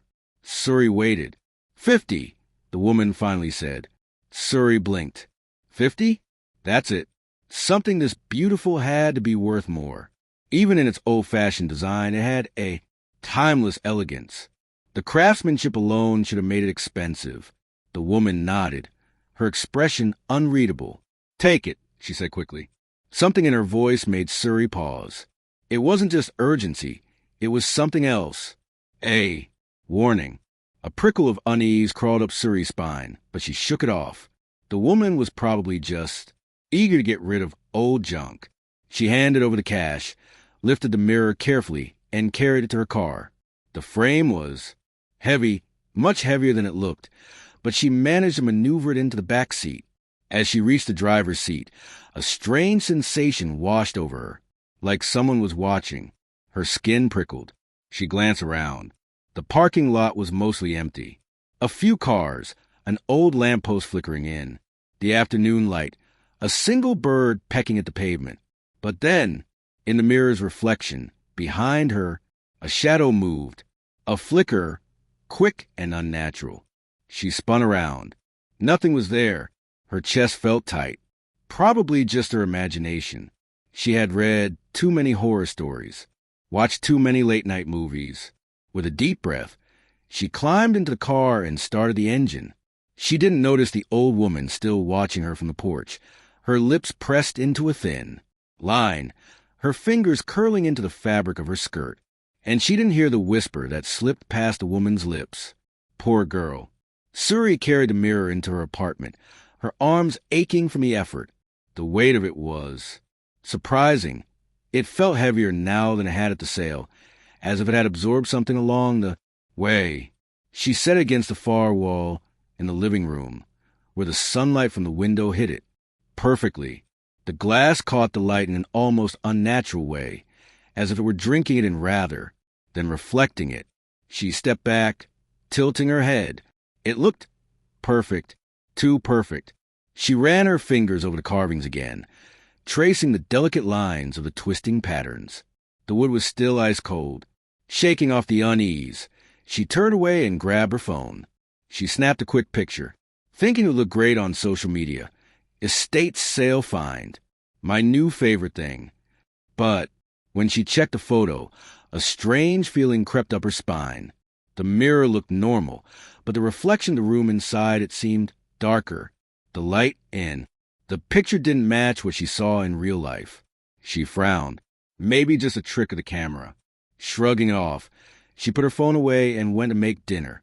That night, the apartment was quiet. Too quiet. She lay in bed, tossing and turning, unable to sleep. The silence pressed against her ears, heavy and unnatural. Usually, she could hear distant city sounds, cars passing, people talking, the occasional siren. But tonight, there was nothing, as if the whole world had gone still. At midnight, she finally gave up and got out of bed. Maybe some water would help. She padded barefoot through the apartment, the wooden floor cool against her skin. As she passed the living room, her gaze flickered to the mirror. Something made her stop. She turned, staring at it in the darkness. The reflection showed the living room. Her couch, her coffee table, the window with the curtains, drawn shut. Then, a flicker, a movement, like something shifting deep within the glass. Her breath caught. She leaned in closer, her heart hammering against her ribs. Nothing, just her own reflection, staring back at her. Suri let out a nervous laugh, shaking her head. Losing it, she muttered to herself. She turned away, but as she took a step, a cold wave of fear rushed through her. Her skin prickled. Her mouth went dry. She didn't want to look back, didn't want to check, but some deep, horrible instinct made her. Slowly, she turned her head. Her reflection hadn't moved. It was still standing there, staring. Suri's stomach dropped. For a long, breathless moment, neither of them moved. Then her reflection smiled, a slow, unnatural smile that stretched too wide. A chill crawled down Suri's spine. She stepped back. The reflection didn't. And then it raised its hand and knocked against the glass. A dull, hollow knock echoed through the room. Suri stumbled backward, her breath coming in short gasps. No, no, no. The reflection took a step closer, but Suri hadn't moved. She turned and ran, her heart slamming against her ribs. Behind her, the mirror stood silent, and in its glass, the reflection of Suri kept watching, smiling. Over the next few days, the feeling of being watched only grew stronger. Sometimes, while reading or watching TV, she would catch movement in the corner of her eye, a flicker in the mirror, a shift, but whenever she looked directly at it, the reflection was still. Then came the whispers, soft, faint, almost like the wind. But there was no wind inside her apartment. One night, she woke up gasping, her heart racing. She had dreamed of standing in front of the mirror, unable to move, as something inside knocked against the glass from the other side. She shook off the dream, rubbing her arms against the cold that seemed to settle into her bones. She needed to get rid of the mirror. Tomorrow. The next night, everything changed. She was brushing her teeth when she heard it, a soft creak, like someone stepping on the wooden floor. Her breath hitched. Slowly, she turned off the tap and listened. Silence. She stepped out of the bathroom, moving toward the living room. The mirror stood there, silent, reflecting the darkened apartment. But the reflection was wrong. The furniture was there, the walls, the windows, everything was in place. But the Suri in the mirror was smiling, a slow, unnatural smile that stretched too wide. Suri's heart slammed against her ribs. Her reflection raised a hand and knocked against the glass. A dull, hollow knock echoed through the room.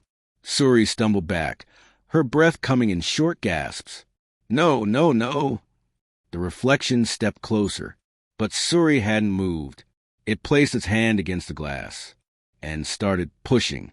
The surface of the mirror rippled like water. The reflection's fingers pressed through. Suri turned and ran. She didn't stop running until she was outside, breathless, heart pounding. The night air was freezing, but she barely felt it. She pulled out her phone and dialed her best friend, Aisha. Aisha, I need you to come over, she said, her voice shaking. What's wrong? The mirror, she whispered. Something's wrong with it. Silence. Then Aisha sighed. Suri, it's just a mirror. Please, Suri begged.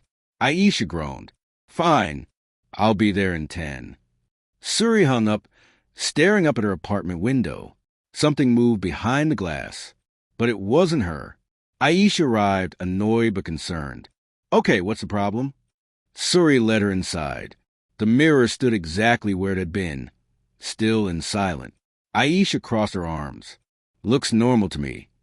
Suri shook her head. Watch. She picked up a book and threw it at the mirror. It didn't reflect the impact. The book disappeared into the glass. Aisha's face lost all color.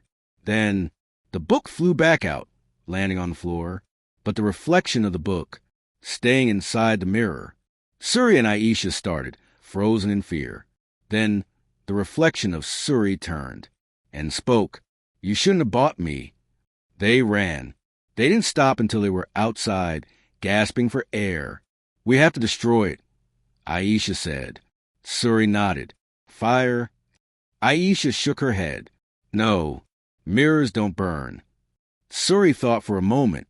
A hammer. They grabbed a hammer from the toolbox and marched back inside. The reflection was waiting.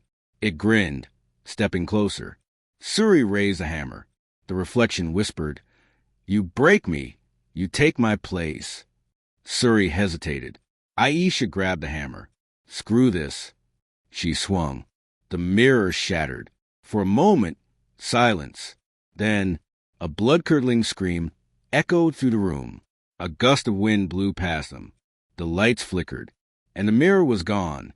Only an empty wall remained. Aisha and Suri stared at each other, their hearts still racing. "Is it over?" Aisha whispered. Suri didn't answer, because in the corner of the room, the glass shards on the floor still reflected the mirror, and in them, a pair of dark eyes watched, smiling. Ava never believed in bad luck, curses, or ghost stories. She lived in the real world, where everything had a logical explanation. Superstition was for people who needed something to blame when life didn't go their way. But today, something felt off. She sat in her usual coffee shop, nestled in the corner by the window, where she could watch the busy street outside. The scent of freshly ground coffee beans and warm pastries filled the air, mixing with the quiet hum of conversations and the occasional clink of spoons against ceramic mugs. Her laptop sat open in front of her, emails waiting to be finished, but she had barely typed a sentence in the last 15 minutes. Someone was distracting her. Across the street, a man stood perfectly still. He wasn't checking his phone, wasn't smoking a cigarette, wasn't even looking around as if waiting for someone. He was just standing, watching. Ava's stomach tightened. He was dressed in a long, dark coat, his hands buried deep in his pockets. A street lamp cast a faint glow over the sidewalk, but his face remained shadowed, obscured just enough that she couldn't make out his features. Still, she could feel his gaze, locked onto her. A shiver crawled up her spine. She tore her eyes away, shaking off the unease. It was a city. People lingered all the time. Maybe he was waiting for a friend, or maybe he was just lost in thought. She was being paranoid. But the longer she sat there, the more uneasy she became. Minutes passed. She forced herself to focus on her laptop, tapping her fingers against the keyboard. But the words blurred together. The pull to glance out the window gnawed at her, an itch she couldn't ignore. Slowly, she looked up. Her breath caught. He was still there, standing in the exact same position. Ava swallowed hard. Okay, that was weird. Her fingers tightened around her coffee cup. He hadn't moved an inch in over 20 minutes. That wasn't normal, was it? Her hands felt clammy as she reached for her phone. Maybe she was overreacting. Maybe she just needed a second opinion. She lifted the camera, making sure to keep it subtle, and snapped a picture through the window. She sent it to Emma with a quick message. "Tell me I'm not crazy. This guy has been standing outside for 20 minutes, just staring." The reply came almost instantly. "What guy?" Ava frowned. She quickly typed back. "The one in the coat, right across the street." 3 dots appeared, then vanished. Then, "Ava, there's no one there." Her breath hitched. Her fingers trembled as she looked at the picture she had just taken. The sidewalk, the street lamp, the passing cars. No man. Heart pounding. She snapped her gaze up to the window again. The man was gone. Ava's stomach twisted into knots. She glanced around the cafe, searching for someone who might have noticed him, someone who could confirm that she hadn't imagined it. But everyone was just carrying on as normal, oblivious. Her pulse pounded in her ears. She took a deep breath, forcing herself to calm down. Maybe Emma had just looked too quickly. Maybe the man had walked away right before she checked. Or maybe she was seeing something that wasn't there. The rest of the day felt like a blur. Ava tried to push the whole thing out of her mind, convincing herself that it was just her imagination playing tricks on her. But deep down, a sick feeling lingered. At lunchtime, she met Emma at their usual cafe, a cozy little place with wooden tables and mismatched chairs, filled with a warm scent of vanilla and cinnamon. They grabbed a spot by the window, sunlight casting long shadows across the sidewalk outside. Emma was already sipping on an iced latte, stirring the straw absent-mindedly. She looked up as Ava sat down. "Okay, tell me what's going on. You've been weird all morning." Ava hesitated, drumming her fingers against the table. "I swear I saw someone outside the coffee shop earlier. He was just standing there, staring. I took a picture and sent it to you, but you said there was no one there." Emma tilted her head, eyebrows knitting together. "Yeah, because there wasn't." Ava exhaled, shifting in her seat. But I saw him, Emma. I know I did. And then, when I checked, again he was gone. Emma took another sip of her drink, considering.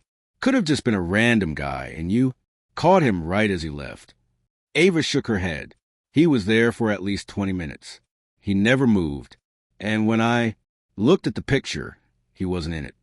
Emma's expression shifted, a flicker of concern in her eyes. Okay, that is weird. She leaned forward. You sure you're not just stressed? You've been working a lot lately. Ava let out a nervous laugh. I thought that too. Maybe I'm just overthinking it. But she wasn't sure. Something deep in her gut told her this wasn't just a trick of the mind. Then, without thinking, she glanced outside, and her heart stopped. He was there, standing on the opposite sidewalk. Same coat, same posture. Still, watching. Ava's breath came short and fast. She reached across the table, gripping Emma's wrist. Look, do you see him now? Emma followed her gaze, her brow furrowing. See who? Ava's stomach dropped. She turned back to the window. The man was right there. How could Emma not see him? Her throat went dry. You seriously don't see anyone standing by that street light? Emma's face twisted in confusion. She looked again, even leaned forward slightly. Then she shook her head. Ava, there's no one there. Ava's hands felt cold, her fingers numb. This was wrong. This was so wrong. She turned back to Emma. Then, slowly back to window. The man was gone. A wave of dizziness washed over her. She pressed a hand to her forehead. Maybe I really am just tired. Emma smiled gently, though the concern hadn't left her eyes. See? Nothing to worry about. Ava forced a nod, even as every nerve in her body screamed that something was very, very wrong. By the time the sun began to set, the fear had only gotten worse. And somewhere deep inside her, she knew this wasn't over. Ava walked home with quick, deliberate steps, her pulse hammering in her ears. The city around her was slowing down for night. Cars passing lazily, their headlights washing over. Empty sidewalks. A few distant voices drifted from a bar nearby, laughter cutting through the cold evening air. But for Ava, everything felt muted distant, as if she were moving through water. She told herself, again, that she was being ridiculous, that she had imagined the whole thing, that exhaustion was playing tricks on her mind. But deep down, she didn't believe it. Her apartment building came into view, a familiar structure of brick and glass. Normally, seeing, it brought relief, safety. Tonight, it only made the tightness in her chest worse. She hurried inside, the glass doors sliding shut behind her. The lobby was mostly empty, except for the night guard, a burly man named Tom, who always greeted her with a nod. Tonight was different. Evening, Miss Ava, he said, eyes barely lifting from his crossword puzzle. She forced a smile. Evening. Ava walked toward the elevator, pressing the button with a shaky finger. The soft ding of arrival made her exhale in relief. She stepped inside, the warm glow of the overhead lights comforting in its familiarity. The door slid shut. She let out a breath, closed her eyes for a moment, trying to shake the unease from her body. Then a hand caught the door just before it shut. Ava's heart stopped. The metal door slid open again, and before she could react, before she could even move, he stepped in. The man in the dark coat. Ava's breath caught in her throat. Every hair on her body stood on end. He didn't say a word. He didn't even look at her. He stood at the far end of the elevator, near the corner, his posture unnaturally stiff. The dim lighting barely touched his face, keeping his features hidden in shadow. Ava's entire body screamed at her to run, to do something, but she couldn't move. Her hands clenched into fists at her sides, nails digging into her palms. She wanted to reach out to press the emergency button, but her arms felt like they were made of lead. The elevator doors slid shut. The small space suddenly felt suffocating. The only sound was the soft hum of the elevator as it ascended. Ava swallowed hard. Her throat felt dry. Then the man turned his head slightly. Not fully. Not enough for her to see his whole face. Just enough to let her know that he was aware of her, that he knew she was there. The air thickened, pressing down on her like an unseen weight. The elevator dinged. The doors slid open. He stepped out. Ava let out a shaky breath, relief flooding her chest. Then he did something that made her stomach drop. He smiled. The sight of it sent an icy wave through her body. His mouth stretched too wide, the corners pulling unnaturally far. His teeth, too many too sharp, gleamed under the dim hallway lights. Ava felt like the floor had vanished beneath her. She was frozen, unable to move, unable to breathe, as he disappeared down the hallway. The doors shut again, sealing her inside the metal box. Ava slammed the button for her floor, heart hammering against her ribs. Her hands trembled violently as she squeezed her eyes shut. This isn't real. This isn't real. The elevator dinged again. Her floor. She stumbled out, fumbling for her keys with shaking fingers. The hallway stretched in front of her, long and empty. Every step felt too loud, echoing in the silence. Finally, she reached her apartment.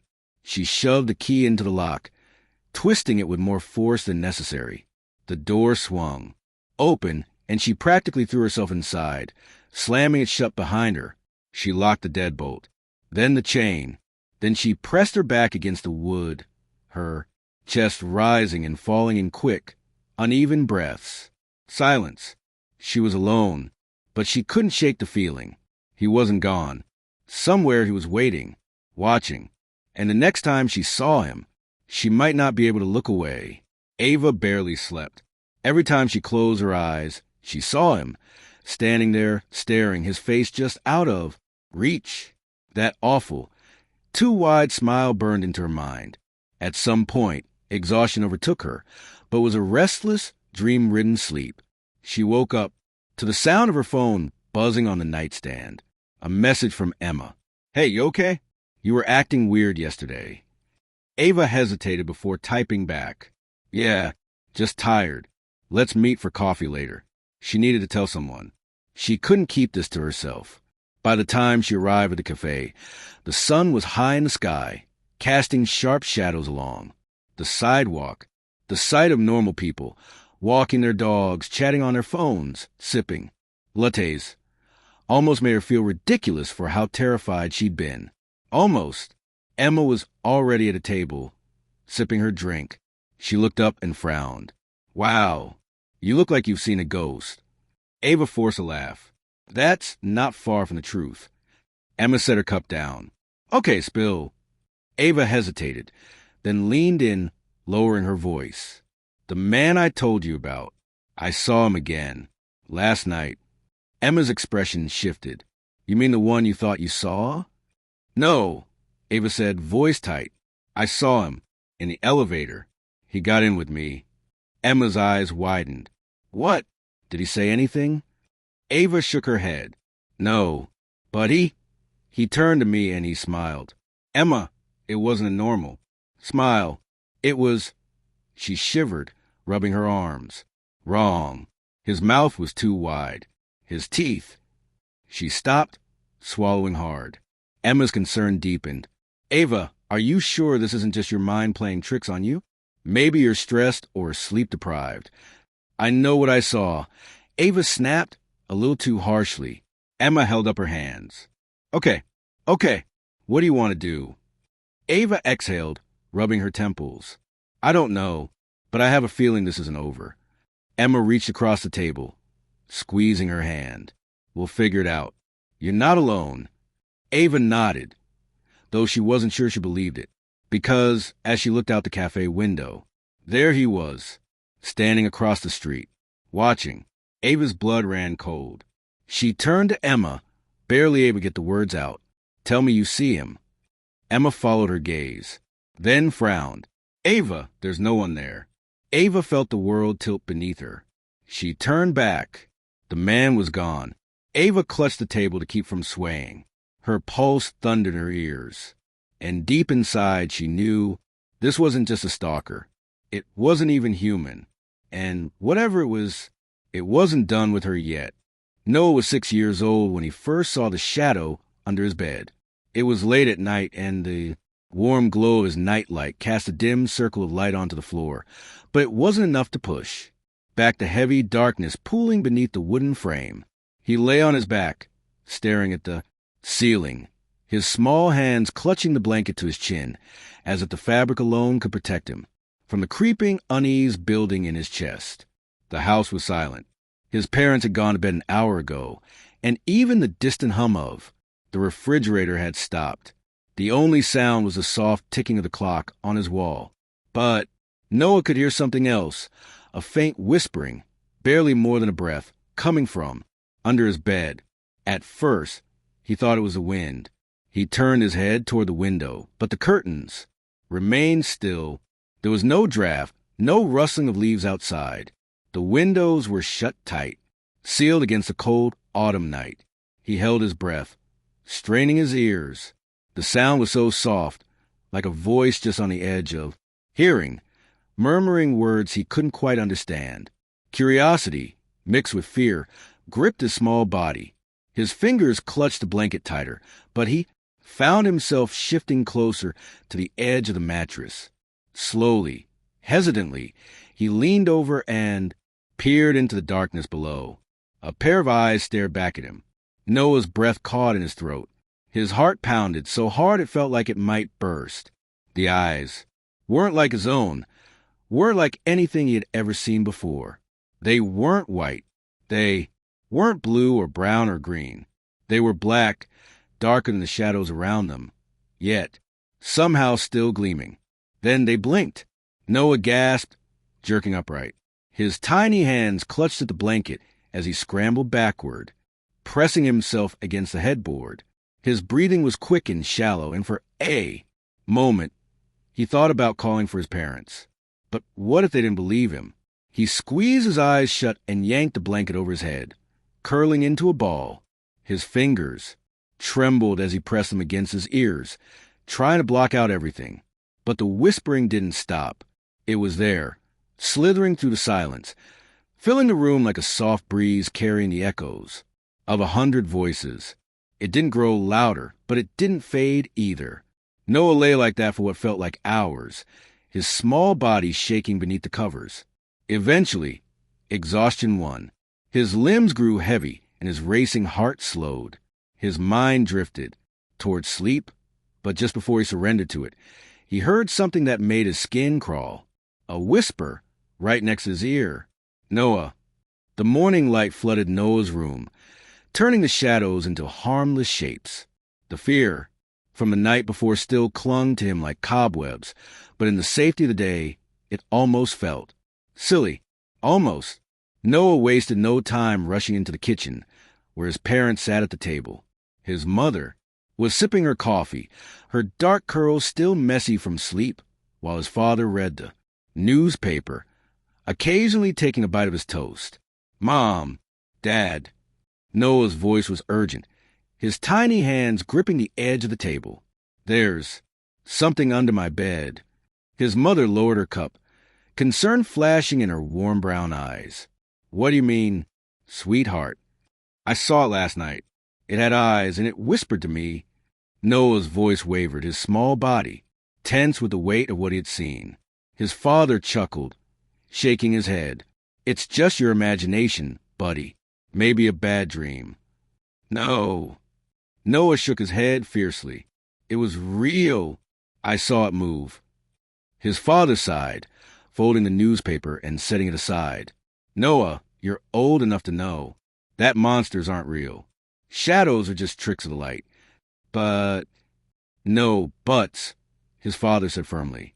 You're letting your imagination run wild. Noah's mother gave him a gentler look. How about I check under your bed tonight? If there's nothing there, will you promise to sleep without worrying? Noah hesitated.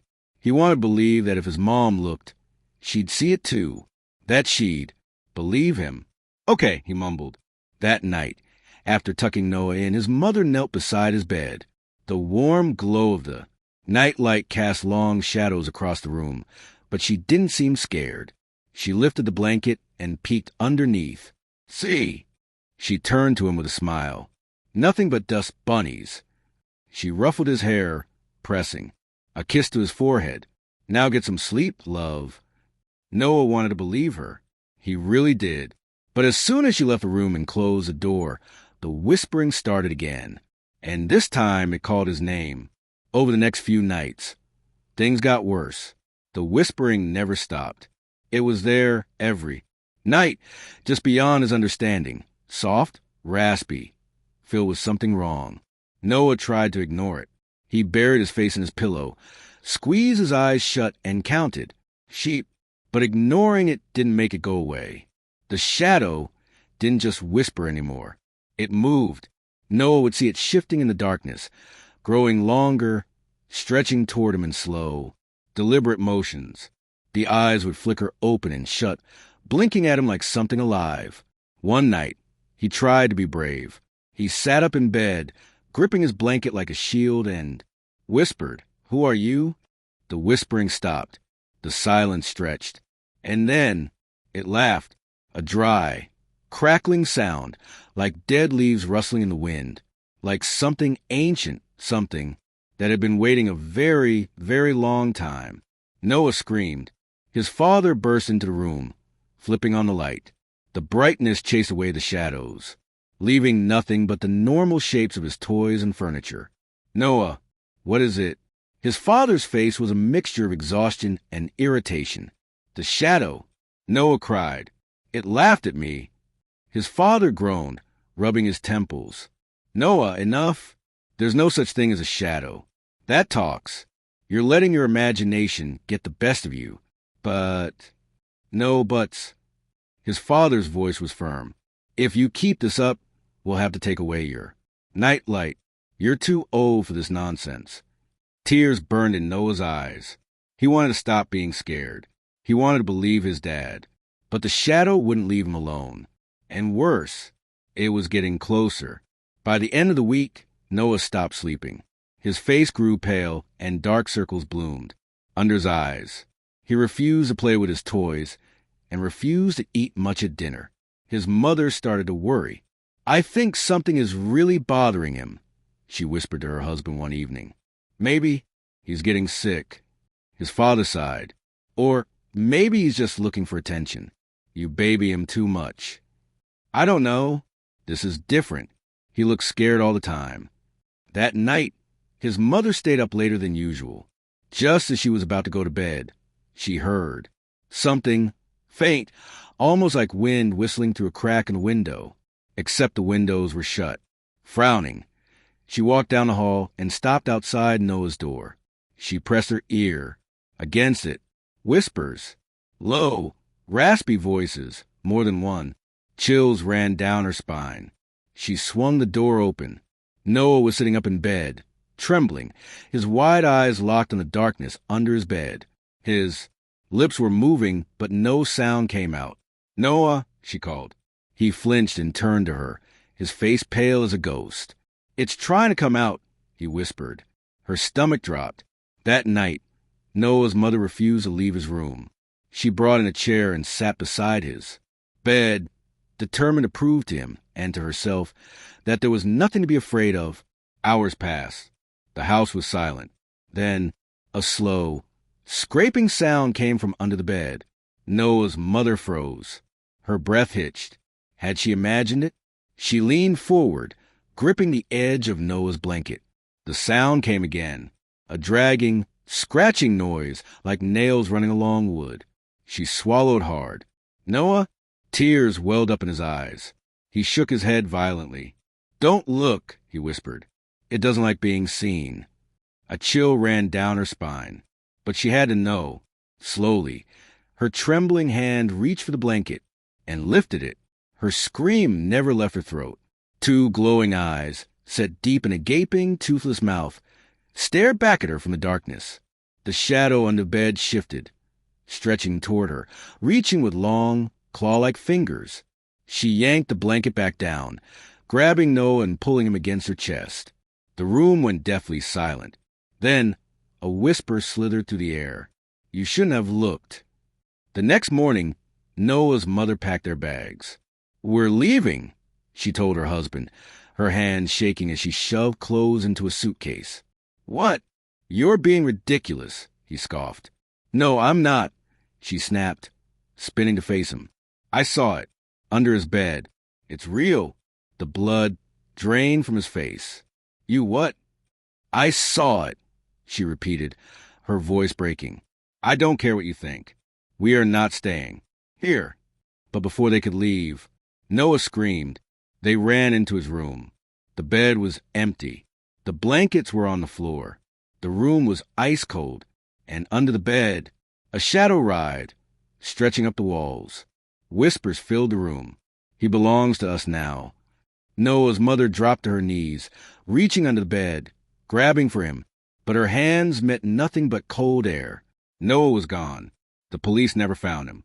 His parents moved away, unable to bear the silence of an empty house. But his room remained untouched. And at night, when the house was dark and quiet, the whispering started again, waiting for someone new. Oliver had always been a rational man. He didn't believe in ghosts, demons, or any of those creepy urban legends people like to tell on cold, stormy nights. But the first time he heard the knock, he couldn't ignore the way it made his skin crawl. It was 3 a.m. when the sound echoed through his quiet house. A sharp, deliberate knock at the front door. 3 taps. Knock, knock, knock. Oliver stirred from his sleep, groggy and disoriented. At first, he thought he had imagined it, just some lingering remnant of a dream. But as his mind cleared, he realized the sound had been real.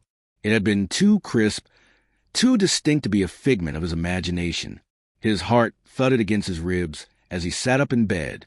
His bedroom was on the 2nd floor, and through his window, he could see the empty street below, bathed in the cold glow of the streetlights.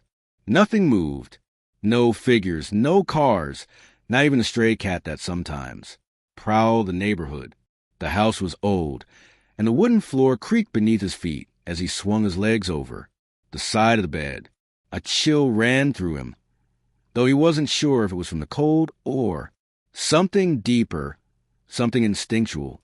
The hallway outside his room was dark, except for the dim glow of the nightlight in the bathroom. He hesitated at the top of the stairs, straining his ears. Silence. Had he imagined it? Shaking his head, Oliver slowly descended the stairs. His bare feet felt ice cold against the hardwood floor as he approached the front door. His breath hitched as he peered through the peephole. Nothing. The street outside was eerily still. No movement. No sign of anyone standing there just seconds ago. He reached for the lock and hesitated. A voice in the back of his mind whispered, "Don't open it." But curiosity won. He twisted the deadbolt and cracked the door open just enough to peek outside. A gust of cold air rushed in, sending a shiver down his spine. The porch was empty. The front yard, the sidewalk, everything was still untouched, as if no one had been there. Frowning, he shut the door and locked it again. Maybe he had been dreaming. Maybe it had been the wind or the house settling. Still, as he climbed back into bed and pulled the covers up to his chin, he couldn't shake the uneasy feeling crawling beneath his skin. And then, just as his eyes began to close, a whisper, faint, almost too soft to hear, right outside the door. "Let me in." Oliver's eyes snapped open, his pulse hammering in his ears. He held his breath, listening, but there was only silence. The knocking came again the next night, and the night after that, always at 3 a.m., always 3 knocks. At first, Oliver tried to ignore it. He forced himself to stay in bed, squeezing his eyes shut, telling himself it was just his mind playing tricks. But he couldn't. Each knock sent a pulse of fear through his chest, a deep, instinctual terror that made his skin prickle. It felt wrong. By the 4th night, he was ready. He sat in the living room, directly across from the front door, staring at it as the clock on the wall ticked toward 3 a.m., 2:59. He held his breath. The clock struck 3. Knock, knock, knock. Oliver's heart slammed against his ribs. The sound was clear, precise. There was no mistaking it. Something, was standing outside his house. He clenched his fists, his nails digging into his palms. This time, he wouldn't be afraid. This time, he would catch whoever was playing this twisted game with him. He grabbed the baseball bat he had brought downstairs earlier and rose to his feet, his pulse thundering in his ears as he approached the door. One deep breath. His hand tightened around the doorknob, and then he yanked it open. Nothing. The porch was empty. The street was deathly still. But something was different this time. As Oliver turned back toward the house, a wave of cold dread washed over him. There, on the wooden surface of the door, were 3 deep scratches. Long, jagged, claw-like marks. His stomach twisted. He hadn't heard anything scrape the door. No dragging. No scratching. Only the knocks. But the marks were there, fresh. Something had been standing there. Something had been watching. The next morning, Oliver called his best friend, Daniel. "There's someone messing with me," Oliver said, his fingers gripping the phone tightly. Every night at 3 a.m. 3 knocks. No one's there, but now there are scratches on my door. Daniel, always a skeptic, chuckled. "Dude, it's probably just some kid playing a prank." For 5 nights in a row, always at the exact same time. Oliver ran a hand through his hair. "This isn't normal." Daniel sighed. "Look, I'll come over tonight. We'll sit on your porch with a camera. When your little ghost knocks, we'll catch them in the act." Oliver wasn't convinced, but he didn't want to be alone when it happened again. Fine. That night, Daniel arrived just before midnight, armed with a camera, a flashlight, and a smug grin. "All right, let's bust this mystery." They set up on the porch, bundled in hoodies against the cold, waiting.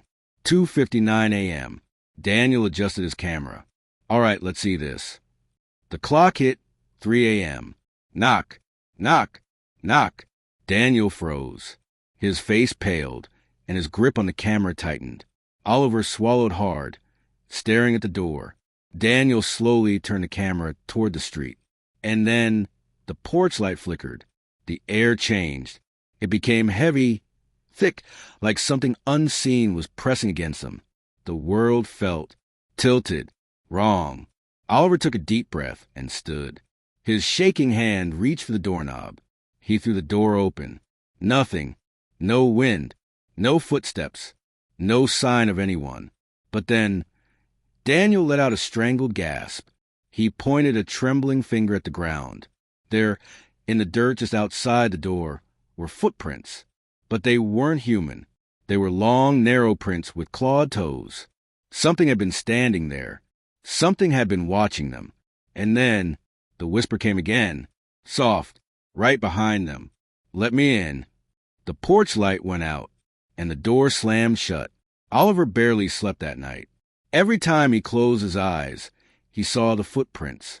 Every time he blinked, he felt the weight of unseen eyes watching him. The feeling of something lurking just beyond his vision clung to him like a second skin. The knocking continued every night, relentless. The scratches on the door grew deeper, more jagged, as if whatever was outside was becoming impatient. Oliver stopped checking the people. He stopped opening the door. But he could still hear it. Hear the way the wood groaned under invisible pressure. Hear the way the air outside the house seemed to shift as though something massive yet unseen was standing there. Then the whisper started. Soft at first, just barely audible under the knocks. A murmur, a breath just beyond. Understanding. A sound that felt like it was meant for him alone. Oliver thought he was imagining it, that his exhausted brain was playing tricks on him. But then, one night, as he lay awake in bed, staring at the ceiling, the whisper cut through the silence like a blade. "Let me in." Oliver sat up so fast he nearly fell out of bed. His breath came in sharp gasps, and his skin was clammy with sweat. The knocking came again, louder than ever. Bang, bang, bang. It rattled the walls. It made the floorboards tremble. And then the whisper followed, curling around the edges of his mind like smoke. "Let me in." Oliver's stomach twisted. He grabbed his phone with shaking hands, scrolling through his contacts. He needed to call someone. He needed someone, anyone, to hear this. Before he could press a button, the knocking stopped. For the first time in weeks, silence filled the house. But Oliver didn't feel relieved. He felt watched. And when he turned his head toward the darkest corner of his bedroom, the shadows seemed just a little too thick, a little too deep, a little too alive. Oliver couldn't take it anymore. He decided that tonight he would stay up with every single light in the house turned on. The lamps, the ceiling lights, even the glow from his computer screen. He wouldn't answer the door. He wouldn't look outside. He wouldn't acknowledge it. 2:59 a.m. Oliver sat in the living room, gripping the arms of his chair so tightly his fingers ached. The TV was on, playing old sitcom, but he wasn't watching. He wasn't even blinking. 3 a.m. The knock came. Knock, knock, knock. Oliver clenched his jaw, staring straight ahead. The knocking grew louder. Bang, bang, bang. The entire house seemed to shudder. The walls groaned. The ceiling creaked. The lights flickered. Then the whisper came. This time, it wasn't outside the door. It was right next to his ear. You should have opened the door. Oliver whipped around, his heart pounding so hard it made him feel sick. Nothing. There was nothing there, but his blood ran cold. The knock hadn't come from the front door this time. It had come from inside the house. His breath hitched. His eyes darted toward the hallway. The air felt wrong. Thick, heavy, suffocating. The shadows along the walls seemed darker, stretching unnaturally as if they had grown longer in the flickering light. And then, slowly, so slowly that Oliver thought he might be imagining it, one of the shadows moved. A shape, tall and thin, peeled itself away from the darkness. It stood at the edge of the hallway, its head tilted at an unnatural angle. Its eyes were empty voids, black, endless, watching him. Oliver couldn't move. The thing smiled, a wide, unnatural grin that stretched too far, filled with too many teeth. The lights flickered again. Then they went out, and Oliver screamed. The next morning, Daniel arrived at Oliver's house, knocking on the door. No answer. He frowned and knocked again, harder this time. Still nothing. With a growing sense of unease, Daniel pulled out his phone and called Oliver's number. The line rang and rang until eventually went to voicemail. Something felt wrong. Daniel hesitated for only a second before reaching for the doorknob. It was unlocked. His stomach twisted. Slowly, he pushed the door open. The house was silent. Cold. The air felt thick, heavy, unnatural. A quiet so deep it felt as if the entire house was holding its breath. Oliver. Daniel's voice echoed slightly, unnaturally. He took slow steps into the living room. The chair where Oliver had been sitting was empty.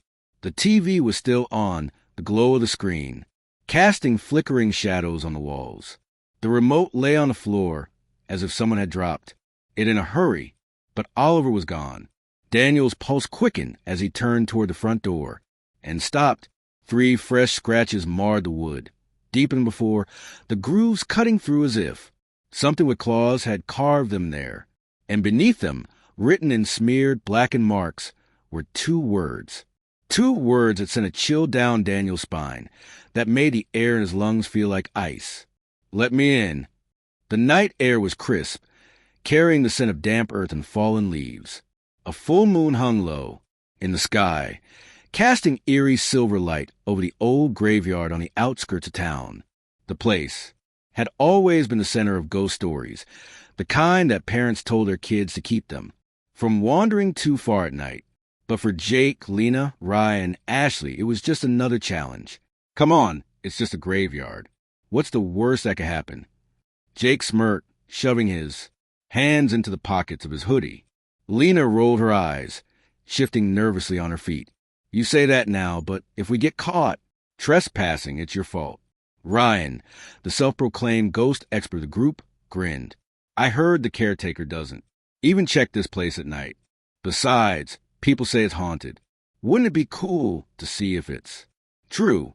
His voice held a thrill, that the others didn't quite share. Ashley hugged herself. I don't know, guys. Sneaking into a graveyard at midnight? It feels wrong. Oh, come on, Ash. Jake nudged her with his elbow. It's just for fun. What, you scared? Ashley glared at him. I didn't say that. Then let's go. The four teenagers squeezed through the rusted bars of the cemetery gate, their feet crunching against dead leaves and gravel. The cemetery was old, one of the oldest in town. Cracked, tombstones jutted out of the earth at odd angles, their names and dates barely legible from. Years of erosion. Some graves had sunken into ground, the soil disturbed as if something had clawed its way out. The deeper they went, the more suffocating the air became. The scent of rotting wood and damp moss clung to their noses.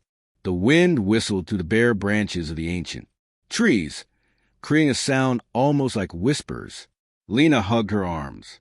I don't like this place. Jake scoffed. It's just an old cemetery. What's there to be afraid of? Ashley stopped suddenly. Her skin prickled with an unnatural chill. Did you hear that? Jake chuckled. Nice try. You're not scaring me. Ryan, however, had gone pale. No, I heard it too. A whisper. Soft, faint, calling a name. Lena's breath caught in her throat. She spun around, scanning the darkness. Who said that? No one answered. The wind howled, but underneath it, the whisper came again. Ryan. Ryan stiffened. Okay, who's messing with us? His voice was tight, forced.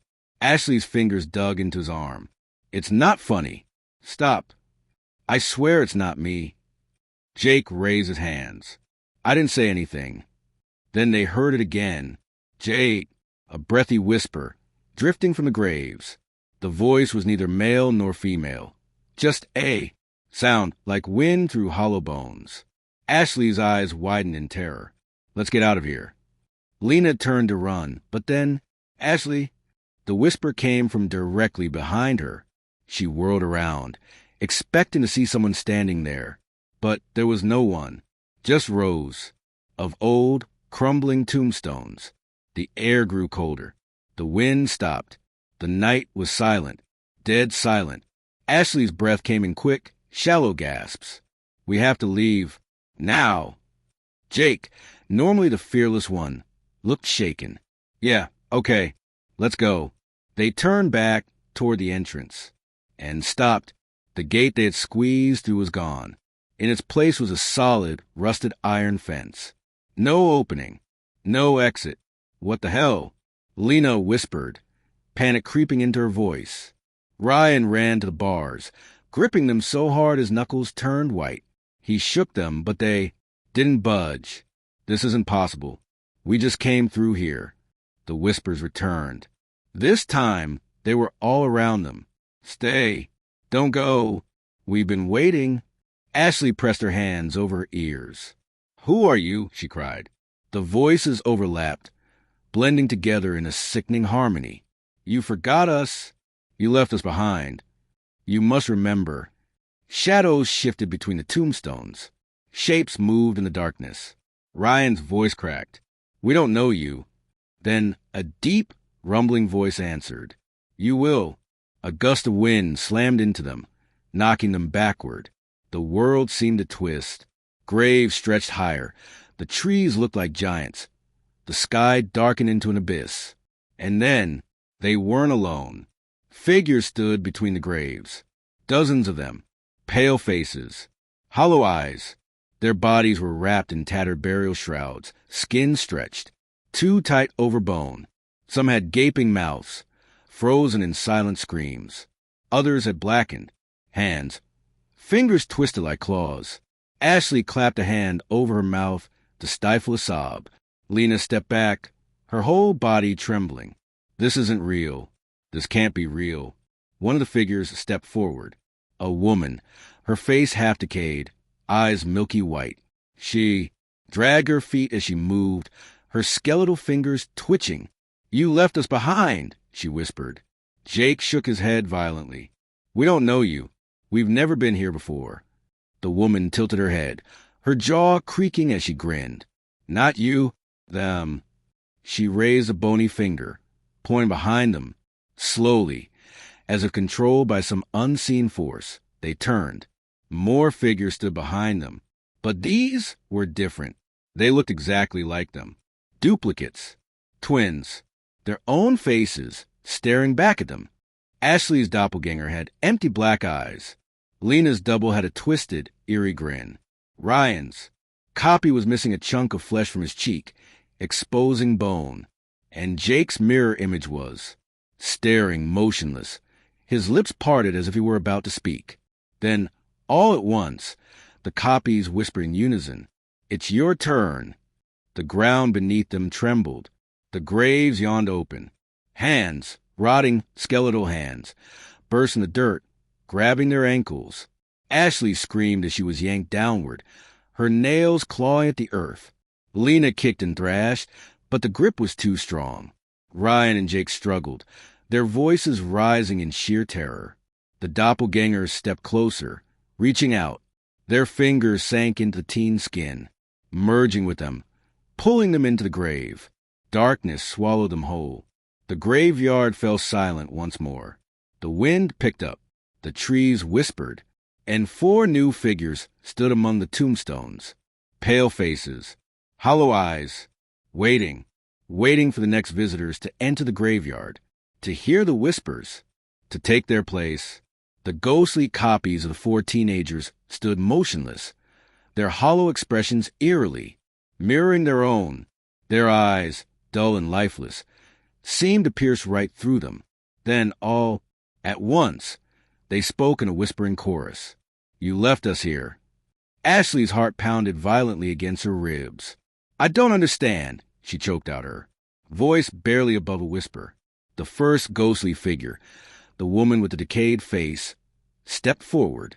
Her movements were slow, deliberate, as if the air around her resisted her existence. "Long ago," she rasped, her voice layered with sorrow, "we were just like you, young, alive. We came here on a dare, just as you did.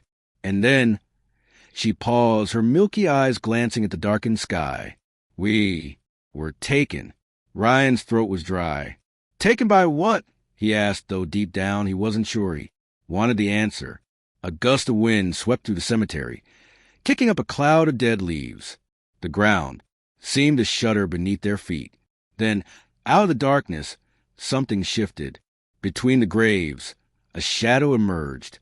It was impossibly tall, taller than the trees, its form a writhing mass of shifting darkness. The longer they looked at it, the harder it was to focus, as if their eyes refused to comprehend what they were seeing. A deep, guttural voice slithered through the air, colder than the wind. "I am the keeper of the forgotten, the lost, the abandoned." The weight of its presence pressed down on them, making it harder to breathe. The air around them grew thick, suffocating. Ashley gripped Lena's arm, her fingernails digging into her friend's skin. "We don't belong here," she gasped. The shadow laughed, a low, hollow sound that sent chills up their spines. "You came willingly. Now you will stay." The wind roared again. The figures lunged forward, their outstretched hands like skeletal claws, reaching for them. Their whispering voices turned desperate, frantic. "Stay with us. We were forgotten. Don't leave us behind." Ashley screamed. Lena yanked her hand, dragging her backward. "Run." They bolted. But the graveyard was no longer what it had been. The paths twisted like a maze. Tombstones shifted before their eyes, blocking their way. The gate, their only exit, was gone. No matter which direction they ran, they always ended up back, at the center of the cemetery, right where the thing was waiting, and it was getting closer. The ghostly figures closed in, their icy fingers inches from their skin. Their whispers turned to hissing voices, each breath echoing like a death rattle. Ashley's chest heaved. Her body trembled violently as she clung to Ryan's arm. "We're trapped," she sobbed. "There's no way out." Jake's eyes darted around desperately, searching, hoping for anything. A break in the tombstones, a hidden passage, a glimmer of hope. And then he saw it, a grave, a freshly dug grave. The soil was dark, damp, and disturbed as if something had just been buried or was waiting to be buried. And on the tombstone, above it, their names: Ashley Carter, Lena Brooks, Jake Turner, Ryan Wells. A chill ran through his spine as he read the inscription below their names. Died on October 31st. Buried before they even knew they were dead. No, no, no. Ashley stumbled back, shaking her head violently. This can't be real. We're not dead. We're not dead. Ryan's hands clenched into fists. His mind raced. There had to be a way out. There had to be. His eyes locked onto a jagged rock near the grave. His fingers closed around it, and without thinking, he lifted it high above his head and smashed it against the tombstone. Crack! The marble split in two. Instantly, the ground trembled. A piercing scream, louder than anything they'd ever heard, ripped through the night. The ghosts wailed, their bodies convulsing as they shrieked in agony. The shadows recoiled, twisting violently as if in pain. The air itself seemed to bend and warp. Around them, the wind howled, stronger than before. The trees groaned, the earth beneath them splitting, open. Then everything went black. The next thing they knew, they were standing outside the cemetery. The rusted gate was wide open. The full moon still hung in the sky. The night was still, silent. No whispers, no figures, no shadows. Just an empty graveyard, looking as ordinary as ever. The four of them gasped for air, their bodies trembling from exhaustion and fear. Ryan turned to the others. His voice was barely a whisper. Did that just happen? No one answered. Instead, they ran as fast as they could, away from that place, away from the horrors they had witnessed. And they never spoke about that night again. But sometimes, when they walked past the old graveyard, they swore they could still hear it. A whisper, calling their names, waiting. Lily Parker had always loved dolls. Ever since she was little, she had a collection that filled an entire shelf in her bedroom. Each doll was unique. Some had button eyes, others had soft, fabric bodies, and a few were made of porcelain. But among them, there was one doll that was special. Her absolute favorite. It was a beautiful porcelain doll with long golden hair, icy blue eyes, and a delicate pink dress, made of lace. Her tiny hands were perfectly sculpted, her face painted with the gentlest expression. She had soft, rosy cheeks and eyelashes so delicate that they looked almost real. The doll had been a gift from her grandmother on her 8th birthday. From the moment Lily held her, she felt an unusual attachment to her. There was something about Annabelle that felt different. It wasn't just a toy. It almost felt like a friend, someone who was always watching over her. Unlike her other dolls, which sometimes collected dust from. Being untouched, Annabelle was always with Lily, whether on her bed, at her desk, or in her arms while she read. Lily named her Annabelle. At first, Annabelle was just like the rest of her dolls, sitting neatly on the shelf, watching over Lily as she played or slept. Lily would brush her hair every night and make sure her dress was neat before tucking herself into bed. She loved Annabelle. But as the weeks passed, strange things started happening. Annabelle wouldn't stay in one place. At first, it was small things. Lily would set her on the shelf at night, but in the morning, she would find her sitting on her desk. Sometimes, she'd leave Annabelle in her toy box, only to come back and see her lying on the bed as if she had been placed there. Lily didn't pay much attention at first. Maybe she had forgotten where she put her. Maybe her mother had moved her while cleaning. But then, it started happening every single day. One afternoon, after coming home from school, Lily was horrified to find Annabelle sitting on the windowsill, her blue eyes staring blankly outside. Lily's stomach twisted. She was sure she had left Annabelle on the shelf before going to school. A thought struck her. Max, she called, storming into her younger brother's room. Max, who was lying on the floor playing with his toy cars, barely looked up. What? Lily held up the doll. "Stop moving my doll," she snapped. "It's not funny." Max scrunched his nose. "I didn't touch your creepy doll." Lily frowned. "Then how did she get there?"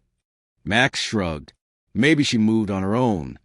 Lily rolled her eyes. "Dolls don't move on their own." But deep down, she wasn't so sure anymore. That night, Lily made sure Annabelle was sitting properly on the shelf before she went to sleep. She even whispered, "Stay here, okay?" As if the doll could actually listen. Her room was dimly lit by the glow of her nightlight. She had always liked sleeping with a little light on, but tonight, the shadows in the room felt deeper. The corners of the room stretched, darker than usual. Lily pulled the covers up to her chin and closed her eyes. But sleep didn't come easily. She tossed and turned for hours, feeling restless. Every so often, she would open her eyes and glance at the shelf, just to make sure Annabelle was still there. Eventually, exhaustion took over, and Lily drifted into a light sleep. Then, in the middle of the night, something stirred. A soft sound, like fabric brushing against wood. Lily shifted under the blankets, half asleep. Then, a thump. Her eyes flew open. Her breath caught in her throat. Something was in the room with her. Slowly, hesitantly, she turned her head toward the shelf. Annabelle was gone. Lily's chest tightened. Her fingers gripped the blanket as she forced herself to sit up. The room was silent, except for the sound of her own breathing. Her gaze swept across the room, and then she saw it. Annabelle, sitting on her pillow, inches from her face. Lily's heart slammed against her ribs. How? Her fingers trembled as she reached out and grabbed the doll. Her porcelain skin felt colder than usual, almost like ice. Lily bolted upright and hurriedly placed Annabelle back on the shelf, her hands shaking. She told herself it was nothing. Maybe she had moved it in her sleep without realizing. Maybe she had sleepwalked, but then it kept happening. Day after day, no matter where she placed Annabelle, the doll would always end up somewhere else. Sometimes it was just a few feet away. Other times, she would be across the room. Once, Lily left Annabelle inside her closet, shutting the door tightly. She even placed a heavy box in front of it, just to make sure it wouldn't open. The next morning, the closet was wide open, and Annabelle was sitting at Lily's desk, facing the bed. That was the first time Lily felt truly afraid. One evening, as Lily was brushing her hair in front of the mirror, she swore she saw something move in the reflection. It was just a flicker, a small shift of light in the background. She froze. Her eyes darted toward the shelf. Annabelle was still there, sitting perfectly still. Lily's throat was dry. She turned around slowly, scanning the room. Nothing. She exhaled shakily. "I'm just imagining things," she whispered to herself. But that night, she had trouble sleeping. The room felt colder than usual. The air was heavy, almost like something was watching her. Every small creak of the house made her heart race. The rustling of the trees outside sounded, like whispering voices. Then, a whisper, soft, almost too quiet to hear. "Lily." Lily's eyes snapped open. Her stomach turned to ice. Had she imagined it, or had someone really whispered her name? Slowly, she turned her head toward the shelf. Annabelle was gone. A shuffling sound came from the floor. Lily's pulse pounded in her ears. Her breath came in shallow gasps as she reached for her phone, her fingers fumbling to turn on the flashlight. The light flickered on, and there in the beam, Annabelle, sitting on the carpet, facing her. Her cold blue eyes seemed to glisten in the dim light. Her porcelain lips slightly parted as if she was about to speak. Lily screamed. Her parents rushed in moments later, switching on the lights. "What's wrong, sweetheart?" her mom asked, her voice filled with concern. Lily pointed at the doll, her whole body trembling. She moved. Her dad sighed, rubbing his forehead. "Lily, it's just a doll." He picked up Annabelle and placed her back on the shelf. "Maybe you knocked her over in your sleep." Lily shook her head, but she didn't argue, because deep down she already knew Annabelle had moved on her own, and she wasn't going to stop. Lily had never been this scared before. Annabelle wasn't just moving, she was doing things. That Lily couldn't explain. She needed to talk to someone who would listen. The next day at school, she pulled her best friend, Sophie, aside during lunch. They sat on the farthest bench in the playground, away from everyone else. The autumn wind blew through the trees, making the branches creak. Lily hesitated for a moment, then took a deep breath and told Sophie everything. Sophie listened in silence, her face growing paler with every word. When Lily finished, Sophie shook her head. "Lily, that's not normal," she whispered. What if the doll is haunted?" Lily forced out a laugh, but it sounded weak. "That's ridiculous. She's just a doll." Sophie didn't laugh. "Dolls don't move on their own." Lily's stomach twisted. She wanted to believe it was all in her head, that maybe her brother was playing tricks on her. But deep down, she knew the truth. Sophie leaned in closer, lowering her voice. "My grandma used to tell me stories about spirits, attaching themselves to objects, especially dolls. You should get rid of it, Lily, before it's too late." Lily frowned. "Just throw her away?" "No, you have to do it properly," Sophie insisted. "You can't just toss it in the trash. If it's really haunted, it'll come back." Lily swallowed. "Then what should I do?" Sophie hesitated. "Bury it. Far away. Somewhere it won't be found." Lily shivered. The idea of burying Annabelle felt wrong, almost like she was doing something bad. But at this point, she was willing to try anything. That night, she made a decision. She would lock Annabelle in a box. After dinner, Lily rushed to her room and found an old shoebox. Her hands trembled as she picked Annabelle up, holding the doll as far away from her body as possible. For the first time, she noticed how cold Annabelle felt, almost like she had been sitting outside in the winter air. Taking a deep breath, Lily placed Annabelle inside the shoebox, shut the lid tightly, and wrapped layers of tape around it. She shoved the box under her bed, making sure it was completely hidden. "There," she muttered. "Now you can't move anymore." She climbed into bed, pulling the covers up to her chin. The room was silent, too silent.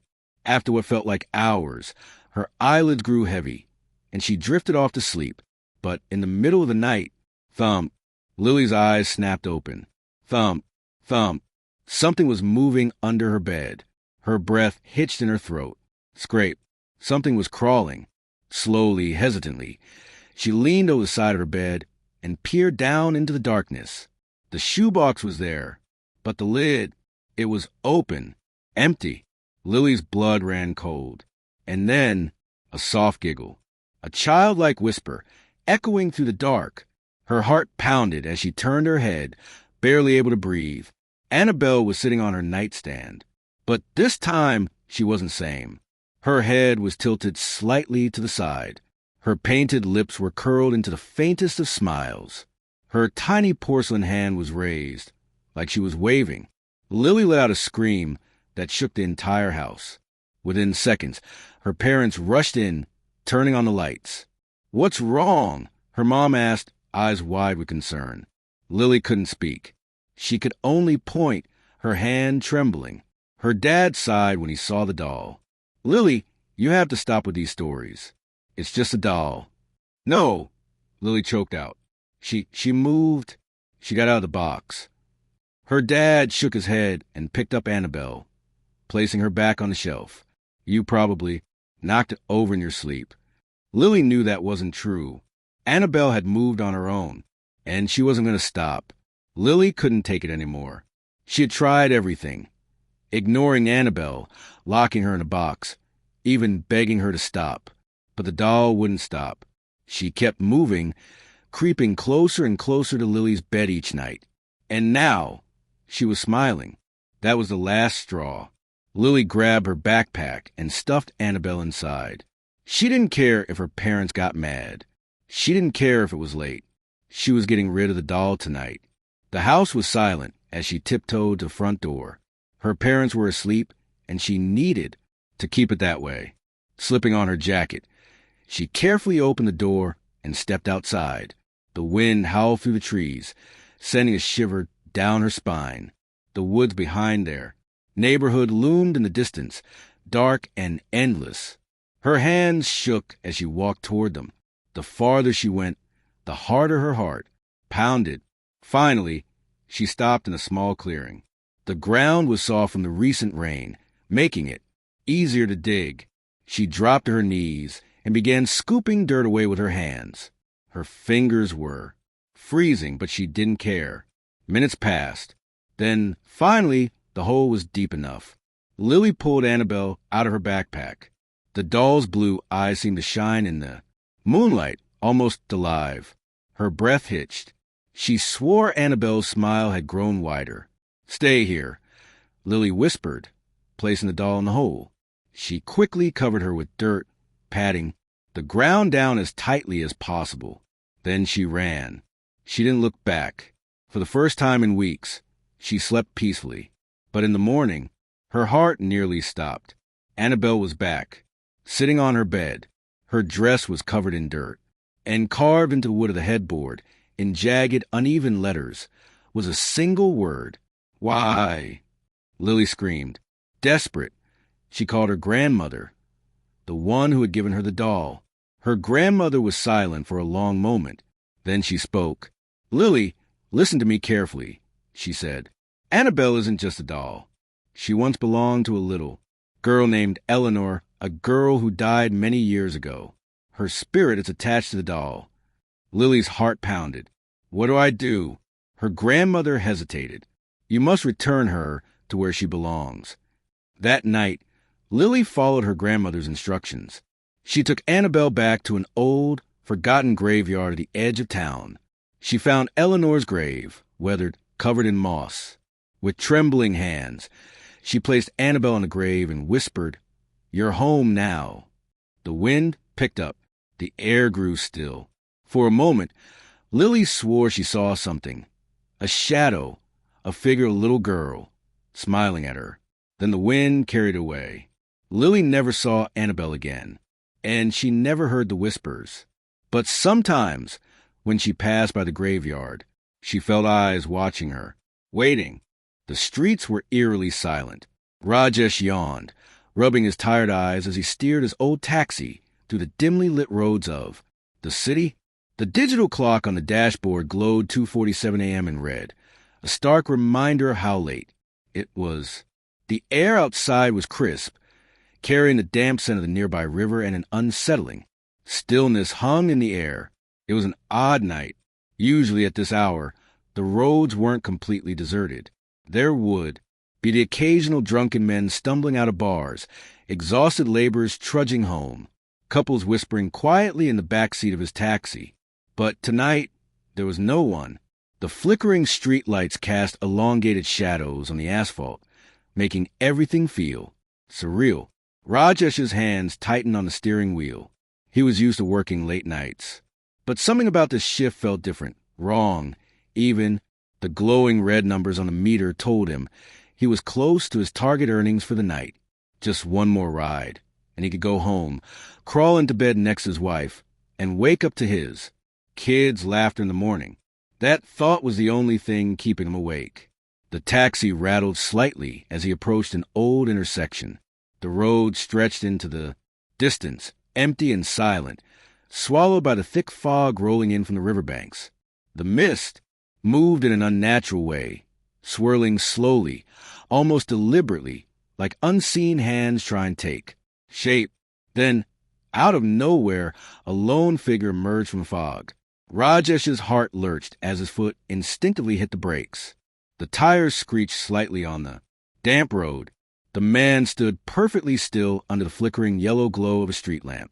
He was dressed in an old-fashioned white kurta and loose pajama pants, the kind Rajesh had seen his grandfather wear in old photographs. His clothes were spotless, but there was something strangely dated about them.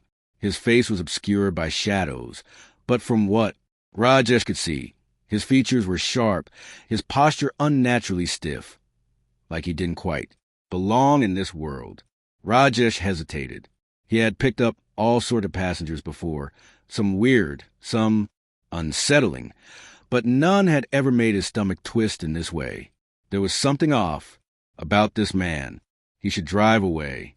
He wanted to drive away, but he needed the fare. Rajesh took a deep breath, forcing a casual tone as he rolled down the window slightly.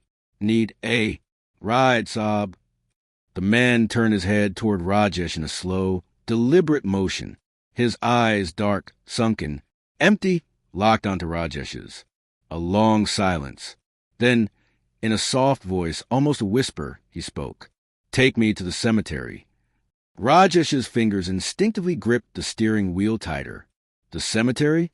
At this hour? He forced a nervous chuckle, hoping to mask a growing unease in his chest. The cemetery? What are you doing there so late, Saab? The man didn't answer. He reached for the back door and slipped inside. The air in the taxi changed instantly. A sudden, inexplicable coldness settled in the car, unnatural for a summer night. Rajesh shivered despite himself. He glanced at the rearview mirror. The passenger sat stiffly in the middle of the back seat, his hands resting neatly on his lap. His posture was too straight, too rigid, like someone trying too hard to appear normal. Rajesh swallowed, trying to ignore the way his skin prickled. Maybe he's just a strange guy. Maybe he was visiting a loved one's grave. That happened sometimes, didn't it? Still, something felt wrong. He cleared his throat, forcing himself to sound casual. Saab, do you live near the cemetery? Silence. Rajesh checked the mirror again. The man was still staring straight ahead, unmoving, unblinking. A cold sweat formed on the back of Rajesh's neck. He turned his attention back to the road, forcing himself to focus on driving. The fog thickened around them, swirling like ghostly tendrils, wrapping around the car as if trying to pull it into the night. The further they drove, the darker the roads became. Street lights were scarce, and those that remained flickered weakly, barely piercing the dense mist. It felt like they were leaving the city behind, entering a different world, one where time moved differently, where shadows watched in silence. Rajesh's heartbeat quickened. His fingers trembled against the steering wheel. He had been driving this route for years. He knew these roads like the back of his hand. But tonight, they felt different. Something was not right. The taxi rattled as it turned onto the narrow dirt road leading to the cemetery. The iron gates loomed ahead, tall and rusted, their jagged edges reaching toward the night sky, like skeletal fingers. Beyond them, the graveyard stretched into the darkness, a sea of crumbling headstones and forgotten memories. Rajesh's stomach twisted into knots. He hated this place. The wind howled through the trees, whispering secrets he didn't want to hear. The mist had thickened into an almost solid wall, pressing against the taxi like something alive. The headlights flickered, barely illuminating the road ahead. Rajesh swallowed hard. Just drop him off and leave. He cleared his throat, forcing himself to speak. Saab, we're here. No response. Rajesh's fingers tightened around the steering wheel. A growing sense of dread curled in his gut. He turned around. The back seat was empty.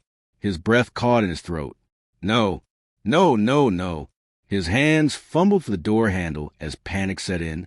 He turned fully, eyes wide, scanning the seat. He had seen the man get in. He had felt his presence. He had driven him all the way here. And now he is gone. Rajesh's heart pounded against his ribs. His mouth went dry. His brain struggled to make sense of it. Had he imagined the whole thing? Then, from the corner of his eye, a movement outside. A shadow drifted past the gates. Rajesh's stomach dropped. His hands trembled as he grabbed his phone, switching on the flashlight. The pale beam cut through the fog, landing on the nearest gravestone. It was cracked, worn with time, but the name on it, Rajesh's body went cold. The name on the grave was the same name the passenger had given him. His breath hitched. His pulse thundered in his ears. Then, as if carried by the wind, a voice whispered through the trees. Thank you for the ride. Rajesh's entire body froze. His throat clenched and his hands turned ice cold. His eyes darted wildly around the cemetery, his breathing uneven. He had to get out of here. Rajesh fumbled with the keys, trying to start the engine. The old taxi sputtered, refused to start. And then, in the rear view mirror, a pair of dark, hollow eyes stared back at him. Rajesh's scream tore through the night. Rajesh's breath came in short, ragged gasps. His entire body felt frozen, as if the very air around him had turned into ice. His heart hammered violently against his ribs, each beat drumming the same terrifying thought into his head. This is not possible. He stared at the gravestone, his hands trembling as he brought the flashlight closer. The name carved into the stone was the same name the man had given him. But what made his stomach lurch was the date. The man had died 20 years ago. His knees nearly buckled. He took an unsteady step backward, the fog swirling around him, thick and suffocating. The night air was eerily silent, yet a strange presence lingered, pressing against his skin like unseen eyes watching from every direction. Then, from the depth of the mist, a whisper floated through the air, soft, almost gentle, but chilling in its familiarity. "Thank you for the ride." Rajesh's breath hitched in his throat, his fingers numbed. His body screamed for him to run, but fear had him rooted to the ground. And then he felt it, a sudden bone-deep chill, an unnatural cold creeping over his shoulders, slithering down his spine. His instincts screamed. Something was behind him. Summoning every ounce of courage he had left, Rajesh turned. Nothing, but the mist shifted, swirling unnaturally, as if something unseen had just moved. Panic took over. He stumbled back toward the taxi, his hands shaking as he fumbled with the door handle. The metal was ice-cold beneath his touch. He yanked the door open and threw himself inside, slamming it shut behind him. His chest heaved as he jammed the key into the ignition, his hands trembling so badly he could barely turn it. The old taxi sputtered, groaning in protest. "Come on, come on." The engine coughed, refused, then finally roared to life. Rajesh gripped the wheel, slamming his foot on the accelerator. The tires screeched against the gravel, kicking up dust as he sped away from the cemetery. His breath was erratic, his heart still hammering, but relief started to trickle in. He was safe. He was getting out of here. But then, the road stretched endlessly ahead of him. He knew this road. He had driven it countless times. Yet, something was wrong. The surroundings seemed unfamiliar, distorted. The fog pressed against the windows like unseen. Hands growing thicker, denser, as if trying to pull him back. And then, a prickle of cold dread crawled up his neck. Something made him glance at the rearview mirror. And that's when he saw it. His breath caught in his throat. A face, sitting in the back seat, exactly where he had been before. Unmoving, expressionless, hollow, dark eyes staring straight at him through the mirror. Rajesh's scream tore through the night. His hands jerked the wheel. The car skidded wildly, tires screeching against the gravel. His vision blurred with panic as he swerved. And then, darkness, a distant voice. Muffled, blurred, familiar.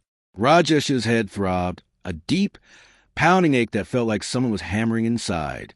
His skull, his body was heavy, each limb sluggish and weak. He forced his eyes open. The harsh morning light stabbed through his vision, making him wince. The sterile white of a hospital ceiling swam above him. The sharp scent of antiseptic filled his nose. His breath came in slow, shallow gasps. His entire body ached, his muscles stiff, as if he had been frozen in fear for hours. "Bia, you're awake." A voice, his younger brother, Arun. Relief was evident in his tone. His wife stood beside him, worry etched into every line on her face. Rajesh blinked, his throat dry and scratchy. He tried to sit up, but his body protested, every muscle screaming in pain.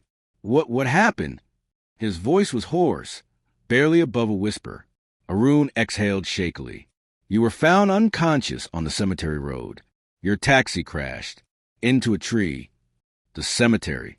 Rajesh's breath hitched. The memories rushed back like a flood. The strange passenger, the fog, the gravestone, the face in the mirror. His fingers curled into the bedsheet, his knuckles turning white. He forced himself to ask the question that had been clawing at his mind. Did anyone find a man in my taxi? Arun frowned, his expression turning confused. Bia! There was no one in the taxi. Just you. Rajesh felt the blood drain from his face. His stomach lurched. No, that wasn't possible. He had seen him. He had spoken to him. He had felt his presence. His breath grew unsteady, his chest tightening. His hands shook as he grabbed Arun's arm. Check my rearview mirror. Arun gave him a puzzled look, but nodded. Okay, I'll ask someone to check. Minutes passed in tense silence. The room felt colder, suffocating. A strange heaviness settled in Rajesh's chest. Then the nurse entered, holding something in her hands. A shattered piece of glass. The rear-view mirror. Rajesh's breath caught. Something was carved into the surface. Deep, jagged. See you again. A chill ran down his spine. His fingers went numb. And then, for just a second, he saw the reflection. The hollow, dark eyes staring back at him, unblinking, waiting. And then, the reflection smiled. No one in the neighborhood ever talked about the house at the end of Blackwood Street. It had been empty for nearly 3 decades, its windows covered in dust, the paint peeling off its once white walls, and the front yard overgrown with wild grass. Some claimed they had seen shadows moving inside at night. Others swore they had heard whispers when they walked past it, but no one dared to go near it. That was until the Carter family moved in. Daniel and Sarah Carter had been looking for a house within their budget, and when they stumbled upon the listing for the Blackwood Street property, they couldn't believe their luck. A large Victorian house with a spacious yard, offered at a price much lower than anything else in the city. It seemed like a dream come true. The real estate agent hesitated when they inquired about it, mumbling something about the house being difficult to sell. But when they insisted, he finally agreed to a showing. The moment they stepped inside, Sarah felt an odd chill run down her spine. The air was heavy, carrying a strange dampness that shouldn't have been there in a house that had been locked up for years. Dust floated in the dim light seeping through the old curtains, and the wooden floor creaked under their footsteps. But none of that mattered to Daniel. He was too focused on the potential. A little cleaning, a fresh coat of paint, and this place will be perfect, he had said, squeezing Sarah's hand. Their 8-year-old son, Michael, wasn't as thrilled. He clung to Sarah's side, his wide eyes scanning the dark corners of the house. Mom, I don't like it here, he whispered. It smells bad. Sarah knelt beside him, brushing his dark curls away from his forehead. It's just an old house, sweetheart. Once we clean it up, it will feel like home. Michael didn't argue, but he kept glancing over his shoulder, as if expecting something or someone to appear. They moved in the following week. The first few days were spent dusting, scrubbing, and unpacking. Daniel worked late shifts at his new job, leaving Sarah alone with Michael most evenings. That was when the strange things began happening. At first, it was subtle. The kitchen faucet would start dripping, even though Sarah was sure she had turned off. The lights flickered, but she dismissed it as faulty wiring. Michael complained that he heard footsteps in the hallway at night, but Daniel assured him it was just the old pipes settling. Then, one night, Sarah woke up to the sound of whispering. It was faint, almost like the wind blowing through the trees, but the words were unmistakable. Soft, hushed voices, overlapping, murmuring in a language she didn't understand. She sat up, her heart pounding. Daniel was sound asleep beside her. She held her breath and listened. The whispers grew louder. Sarah turned toward the bedroom door. It was slightly open, revealing the dark hallway beyond. For a moment, she thought she saw a movement, a shadow shifting against the dim light of the night. But when she blinked, it was gone.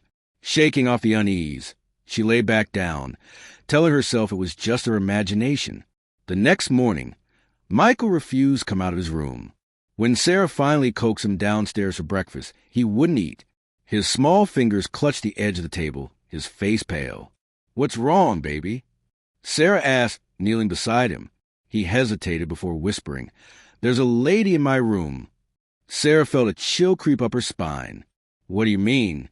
Michael glanced toward the staircase, as if making sure no one was listening. She stands in the corner at night. She has no eyes. Sarah swallowed hard.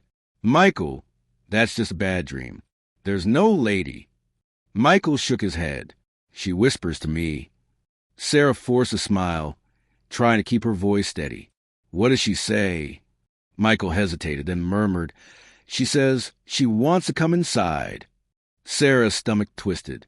That night, she stayed up late, sitting in the hallway outside Michael's room. Hours passed and nothing happened. Just as she was about to head to bed, a cold gust of air rushed past her. The hallway light flickered. Sarah's breath hitched as she turned toward Michael's door. It was open. Her heart pounded as she stepped inside. The room was empty except for Michael, fast asleep in his bed. But something felt wrong. The air was thick, suffocating. And then she saw it. In the corner, where the shadows were darkest, a shape was standing. Tall, motionless, watching. Sarah gasped, stumbling backward, her hand flying to the light switch. The moment the light flickered on, the figure was gone. The room was empty. She barely slept that night. The next day, she called Daniel at work, her voice trembling as she explained what had happened. He tried to calm her, suggesting it was just stress, but she could hear the doubt in his voice. Then the nightmares began. Sarah dreamt of a woman in a tattered black dress, standing at the foot of her bed, whispering in a language she didn't understand. She would wake up drenched in sweat, her body frozen, unable to move for several minutes. Michael's behavior worsened. He refused to sleep in his room, begging to stay in Sarah and Daniel's bed. One night, as Sarah tucked him in, he suddenly grabbed her hand, his eyes wide with fear. "She's angry, Mom," he whispered. "She says we need to leave." That was the final straw. Sarah spent the entire night researching the house's history. What she found made her blood run cold. 30 years ago, a woman named Margaret Holloway had lived there. A widow. She had become reclusive after losing her husband and child in a fire. Neighbors claimed she had started speaking to someone who wasn't there, muttering in the dead of night. One evening, she was found hanging from the attic beams. Her last words, scribbled on the wall in her own blood, read, "She is in the shadows. She will not let me leave." Sarah slammed her laptop shut, bile rising in her throat. That night, she told Daniel everything. He finally agreed they needed to leave. They packed their bags, planning to stay at a hotel until they found a new place. But the house wouldn't let them go so easily. As Sarah gathered their things, a sudden, violent banging echoed through the house. The lights flickered wildly. A cold wind howled through the hallways, though every window was shut. And then Michael screamed. Sarah and Daniel ran to his room. The sight that met them was one they would never forget. Michael stood in the middle of his room, staring at the wall. The words "Don't leave" were scratched into the plaster, deep and jagged, as if carved by invisible claws. And then the whispering began again, louder this time, more urgent. Sarah grabbed Michael. Daniel yanked open the front door, and they ran. They never went back. A week later, the house was found abandoned again. The words on Michael's wall had vanished. But some nights, when the wind is still, neighbors say they can still hear whispering coming from inside.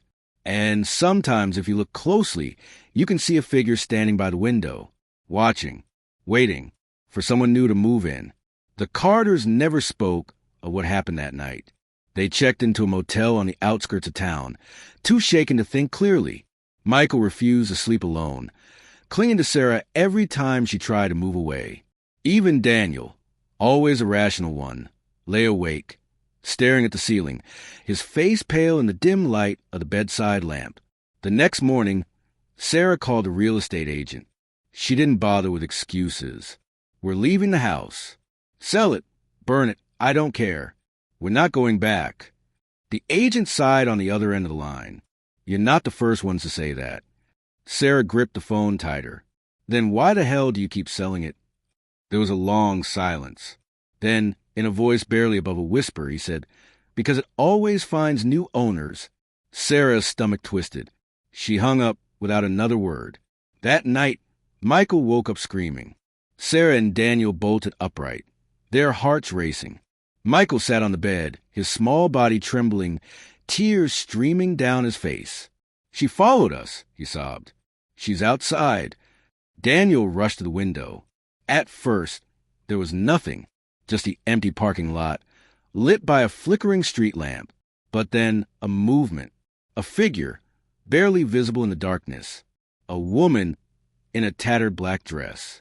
She stood motionless, her face obscured by shadows. Then, slowly, her head tilted upward, as if sensing Daniel's gaze. The light flickered again, and she was gone. Daniel stumbled backward, his breath ragged. "We need to get out of here." They left before sunrise, driving without a destination. They ended up in another state, renting a small apartment under a different name. They never mentioned Blackwood Street again, but the nightmares never stopped. Sarah would wake up gasping for air, the echoes of whispers still ringing in her ears. Michael grew quieter, his once bright eyes now dull and distant. And Daniel changed. He started staying up late, staring at the walls, as if listening to something only he could hear. Sometimes, Sarah would wake to find him standing by the window, unmoving, his eyes vacant. One night, she finally asked, "What are you looking at?" Daniel didn't answer. Instead, he whispered, "She's waiting." Sarah's blood ran cold. "Who?" Daniel slowly turned to her. "She followed us."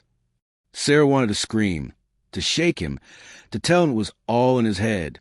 But then she saw something that made her heart stop. His shadow. It stretched unnaturally along the wall, far too long for the dim light of the lamp. And beside his shadow, another, thin, still, watching. Sarah grabbed Michael and ran. They left Daniel behind that night. She never saw him again.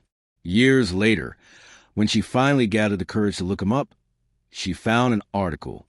A man had been found in an abandoned house, sitting in a chair, staring at the wall, mouth open, eyes hollow, dead.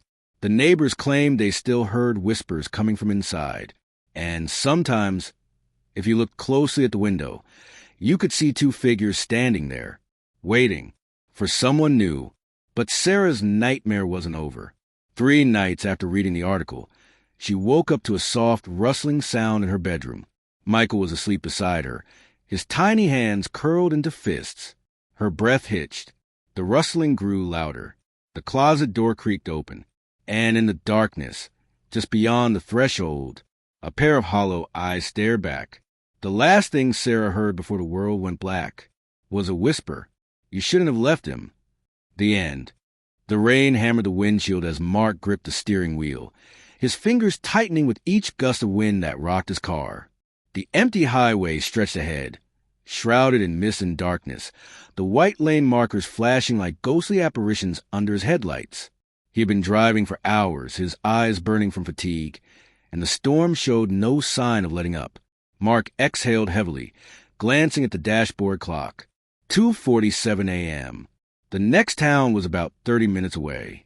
If he kept pushing forward, he could reach a motel before dawn and finally get some rest. His wipers struggled against the downpour, each pass barely clearing the windshield before another sheet of water obscured his vision. His eyelids felt heavier by the second. Just a little longer, he told himself. Just a little. A figure appeared on the roadside. Mark's pulse spiked. A woman stood there, barely visible in the torrential rain.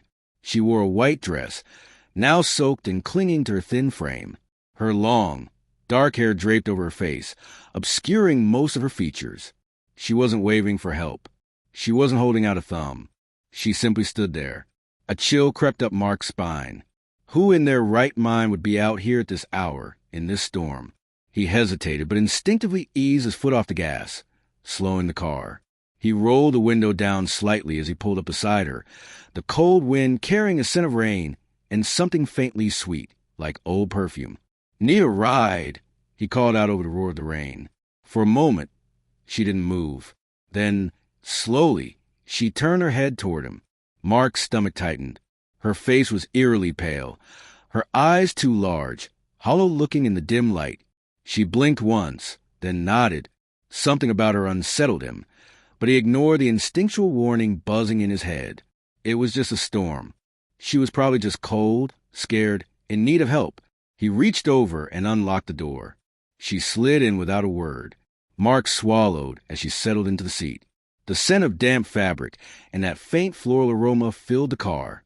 Water dripped from her dress, forming small puddles on the seat and floor. She shivered violently, wrapping her arms around herself. "You must be freezing," Mark said, adjusting the heater. "Where are you headed?" "Hollow Creek," she murmured. Her voice was barely above a whisper, yet it sent a shudder down Mark's spine. He frowned. Hollow Creek? That was odd. The town had been dying for years, most of its buildings abandoned. It was a kind of place people left, not returned to. Still, he nodded and pulled back onto the road. The car's tires splashed through puddles as they drove in silence. Occasionally, he glanced at her. She sat stiffly, her gaze locked forward. Her hands trembled in her lap. He cleared his throat, trying to break the eerie quiet. "Rough night?" She turned then, too slowly. Her dark eyes met his, and for a second, Mark felt like his breath had been sucked from his lungs. There was something wrong with them, like looking into a deep, endless pit. "I just want to go home." Mark's fingers tightened around the steering wheel. Something about the way she said it, asterisk, asterisk, the way her lips barely moved, the emptiness in her tone, asterisk, asterisk, made his skin prickle. The rain had settled into a light drizzle by the time they reached the outskirts of Hollow Creek. The mist thickened, curling between the skeletal trees and crumbling houses. The streetlights flickered weakly, their glow barely reaching through the dense fog. Mark swallowed. The place felt dead. "Where exactly do you live?" he asked, scanning the dimly lit street. She lifted a pale hand and pointed. Mark followed her gesture to an old Victorian house at the end of the road. His stomach dropped. The place was in ruins. The windows were black, hollow, the front porch sagging under years of neglect. Weeds had overtaken the yard, pushing up through cracks in the broken pavement. The house looked abandoned. "Are you sure?" The seat beside him was empty. Mark's breath caught in his throat. He hadn't heard the door open, hadn't felt the car shift. And yet, she was gone. His hands went clammy as he turned toward the house. A shadow moved in the upstairs window. Mark's stomach twisted. A flash of lightning split the sky. And in that brief moment of brightness, he saw her, standing in the upstairs window, watching him. Mark's pulse slammed against his ribs. His hands fumbled for the gear shift, yanking it into reverse. The tires screeched against the wet pavement as he sped backward. The house vanished into the mist, but the suffocating feeling of being watched didn't leave. He didn't stop until he reached a gas station on the edge of town. The fluorescent lights inside flickered weakly, casting harsh shadows over the empty aisles.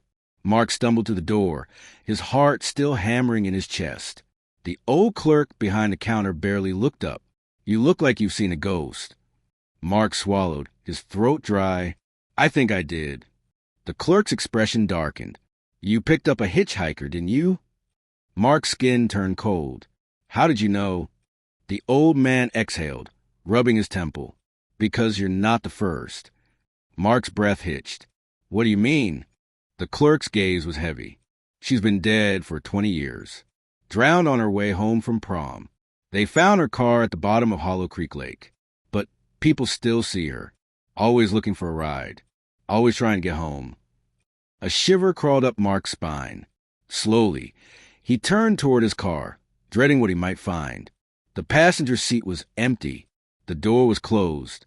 But there, on the outside of the passenger window, a single wet handprint. A whisper drifted through the air, so faint he could almost convince himself he imagined it. "I'll always find my way back." Mark barely breathed as his foot pressed the accelerator harder. The car roared forward, tearing through the silent night. The road stretched endlessly before him, the highway lights flickering, casting long shadows that seemed to twist and stretch unnaturally. Beside him, she sat eerily still. Her dress, once soaked through with rainwater, was now pristine, as if time had reversed itself. Her hands rested lightly in her lap, delicate and unmoving. She didn't fidget. She didn't blink. She simply stared straight ahead, her hollow eyes reflecting the distant glow of the headlights. Mark swallowed hard, his grip tightening on the wheel. He had seen her vanish once before, had felt the weight of her absence in the seat beside him. But now she was here again, and this time he was determined. "Hollow Creek?" he asked, his voice barely above a whisper. She nodded, the movement slow, almost mechanical. Mark exhaled and made his choice. Not tonight. He yanked the wheel slightly, keeping the car straight, flying past the exit to Hollow Creek. The moment they passed it, a shift occurred, like something unseen had suddenly become aware of what he was doing. The temperature inside the car plummeted. A thick, suffocating cold filled the air, seeping into his bones. The windshield fogged over in an instant, his breath visible in the icy interior. The radio crackled violently, static screaming through the speakers, distorting into an unnatural, garbled wisp. "Turn back." Mark flinched. The voice wasn't his. It wasn't hers. It came from everywhere and nowhere at once. The girl in the passenger seat stiffened, her hands curling slightly into fists. Her breath hitched, a barely audible gasp slipping from her lips. The pressure around them thickened, the air growing heavier, like the weight of unseen hands pressing against the car, dragging it down. The headlights dimmed, flickering like a dying candle. Mark clenched his jaw and pressed the gas harder. The road ahead stretched endlessly, impossibly long. His stomach twisted. Was he even making progress? It felt like he was driving in place, like Hollow Creek was trying to keep them from leaving. Then, a whisper, "You can't save me." Mark turned his head slightly. She was fading. Her form grew translucent, a shifting mist of half-existence. Her fingers trembled, reaching for something unseen. "No," he said firmly, heart pounding. "You don't have to go back." The car shook violently, as if something had grabbed it from behind, yanking it backward. The tires screeched against the asphalt. The headlights flickered once, twice, then cut out completely. Darkness. Total. Absolute. Mark's breath came in short gasps. He couldn't see. The road was gone. The world outside the car had vanished. There was nothing but an endless, swallowing blackness stretching in all directions. And in that darkness, something moved. A shape, a shadow. It loomed just beyond the windshield, shifting, stretching unnaturally tall. Its form was amorphous, twisting in ways that hurt to look at. Its fingers, long, impossibly thin, dragged across the hood of the car, leaving behind deep, jagged scratches. Mark's pulse pounded in his ears. The radio crackled again, a broken, guttural voice rising through the static. "She belongs here." The girl shuddered. Her form flickered, fighting against whatever force was pulling her back. Her lips parted, and for the first time, her voice was more than a whisper. "Drive," she pleaded. Mark didn't hesitate. He slammed his foot against the gas pedal. The engine screamed. The tires skidded. The car lurched forward, tearing through the darkness. The shadow behind them howled, a sound that wasn't human, that wasn't meant for human ears. The headlights burst back to life. Suddenly, there was road again. Trees. Sky. The world had returned. The highway stretched before them, leading into the next town.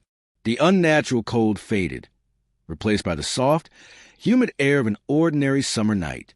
Mark swallowed hard, glancing to his right. The passenger seat was empty. No water, no scent, no trace that anyone had ever been there. But then, something caught his eye in the side mirror. His breath hitched. The handprint, still on the window, but this time it was on the outside. His fingers tightened around the wheel. The road stretched ahead, nothing but distant headlights and the occasional flicker of neon from gas stations in the distance.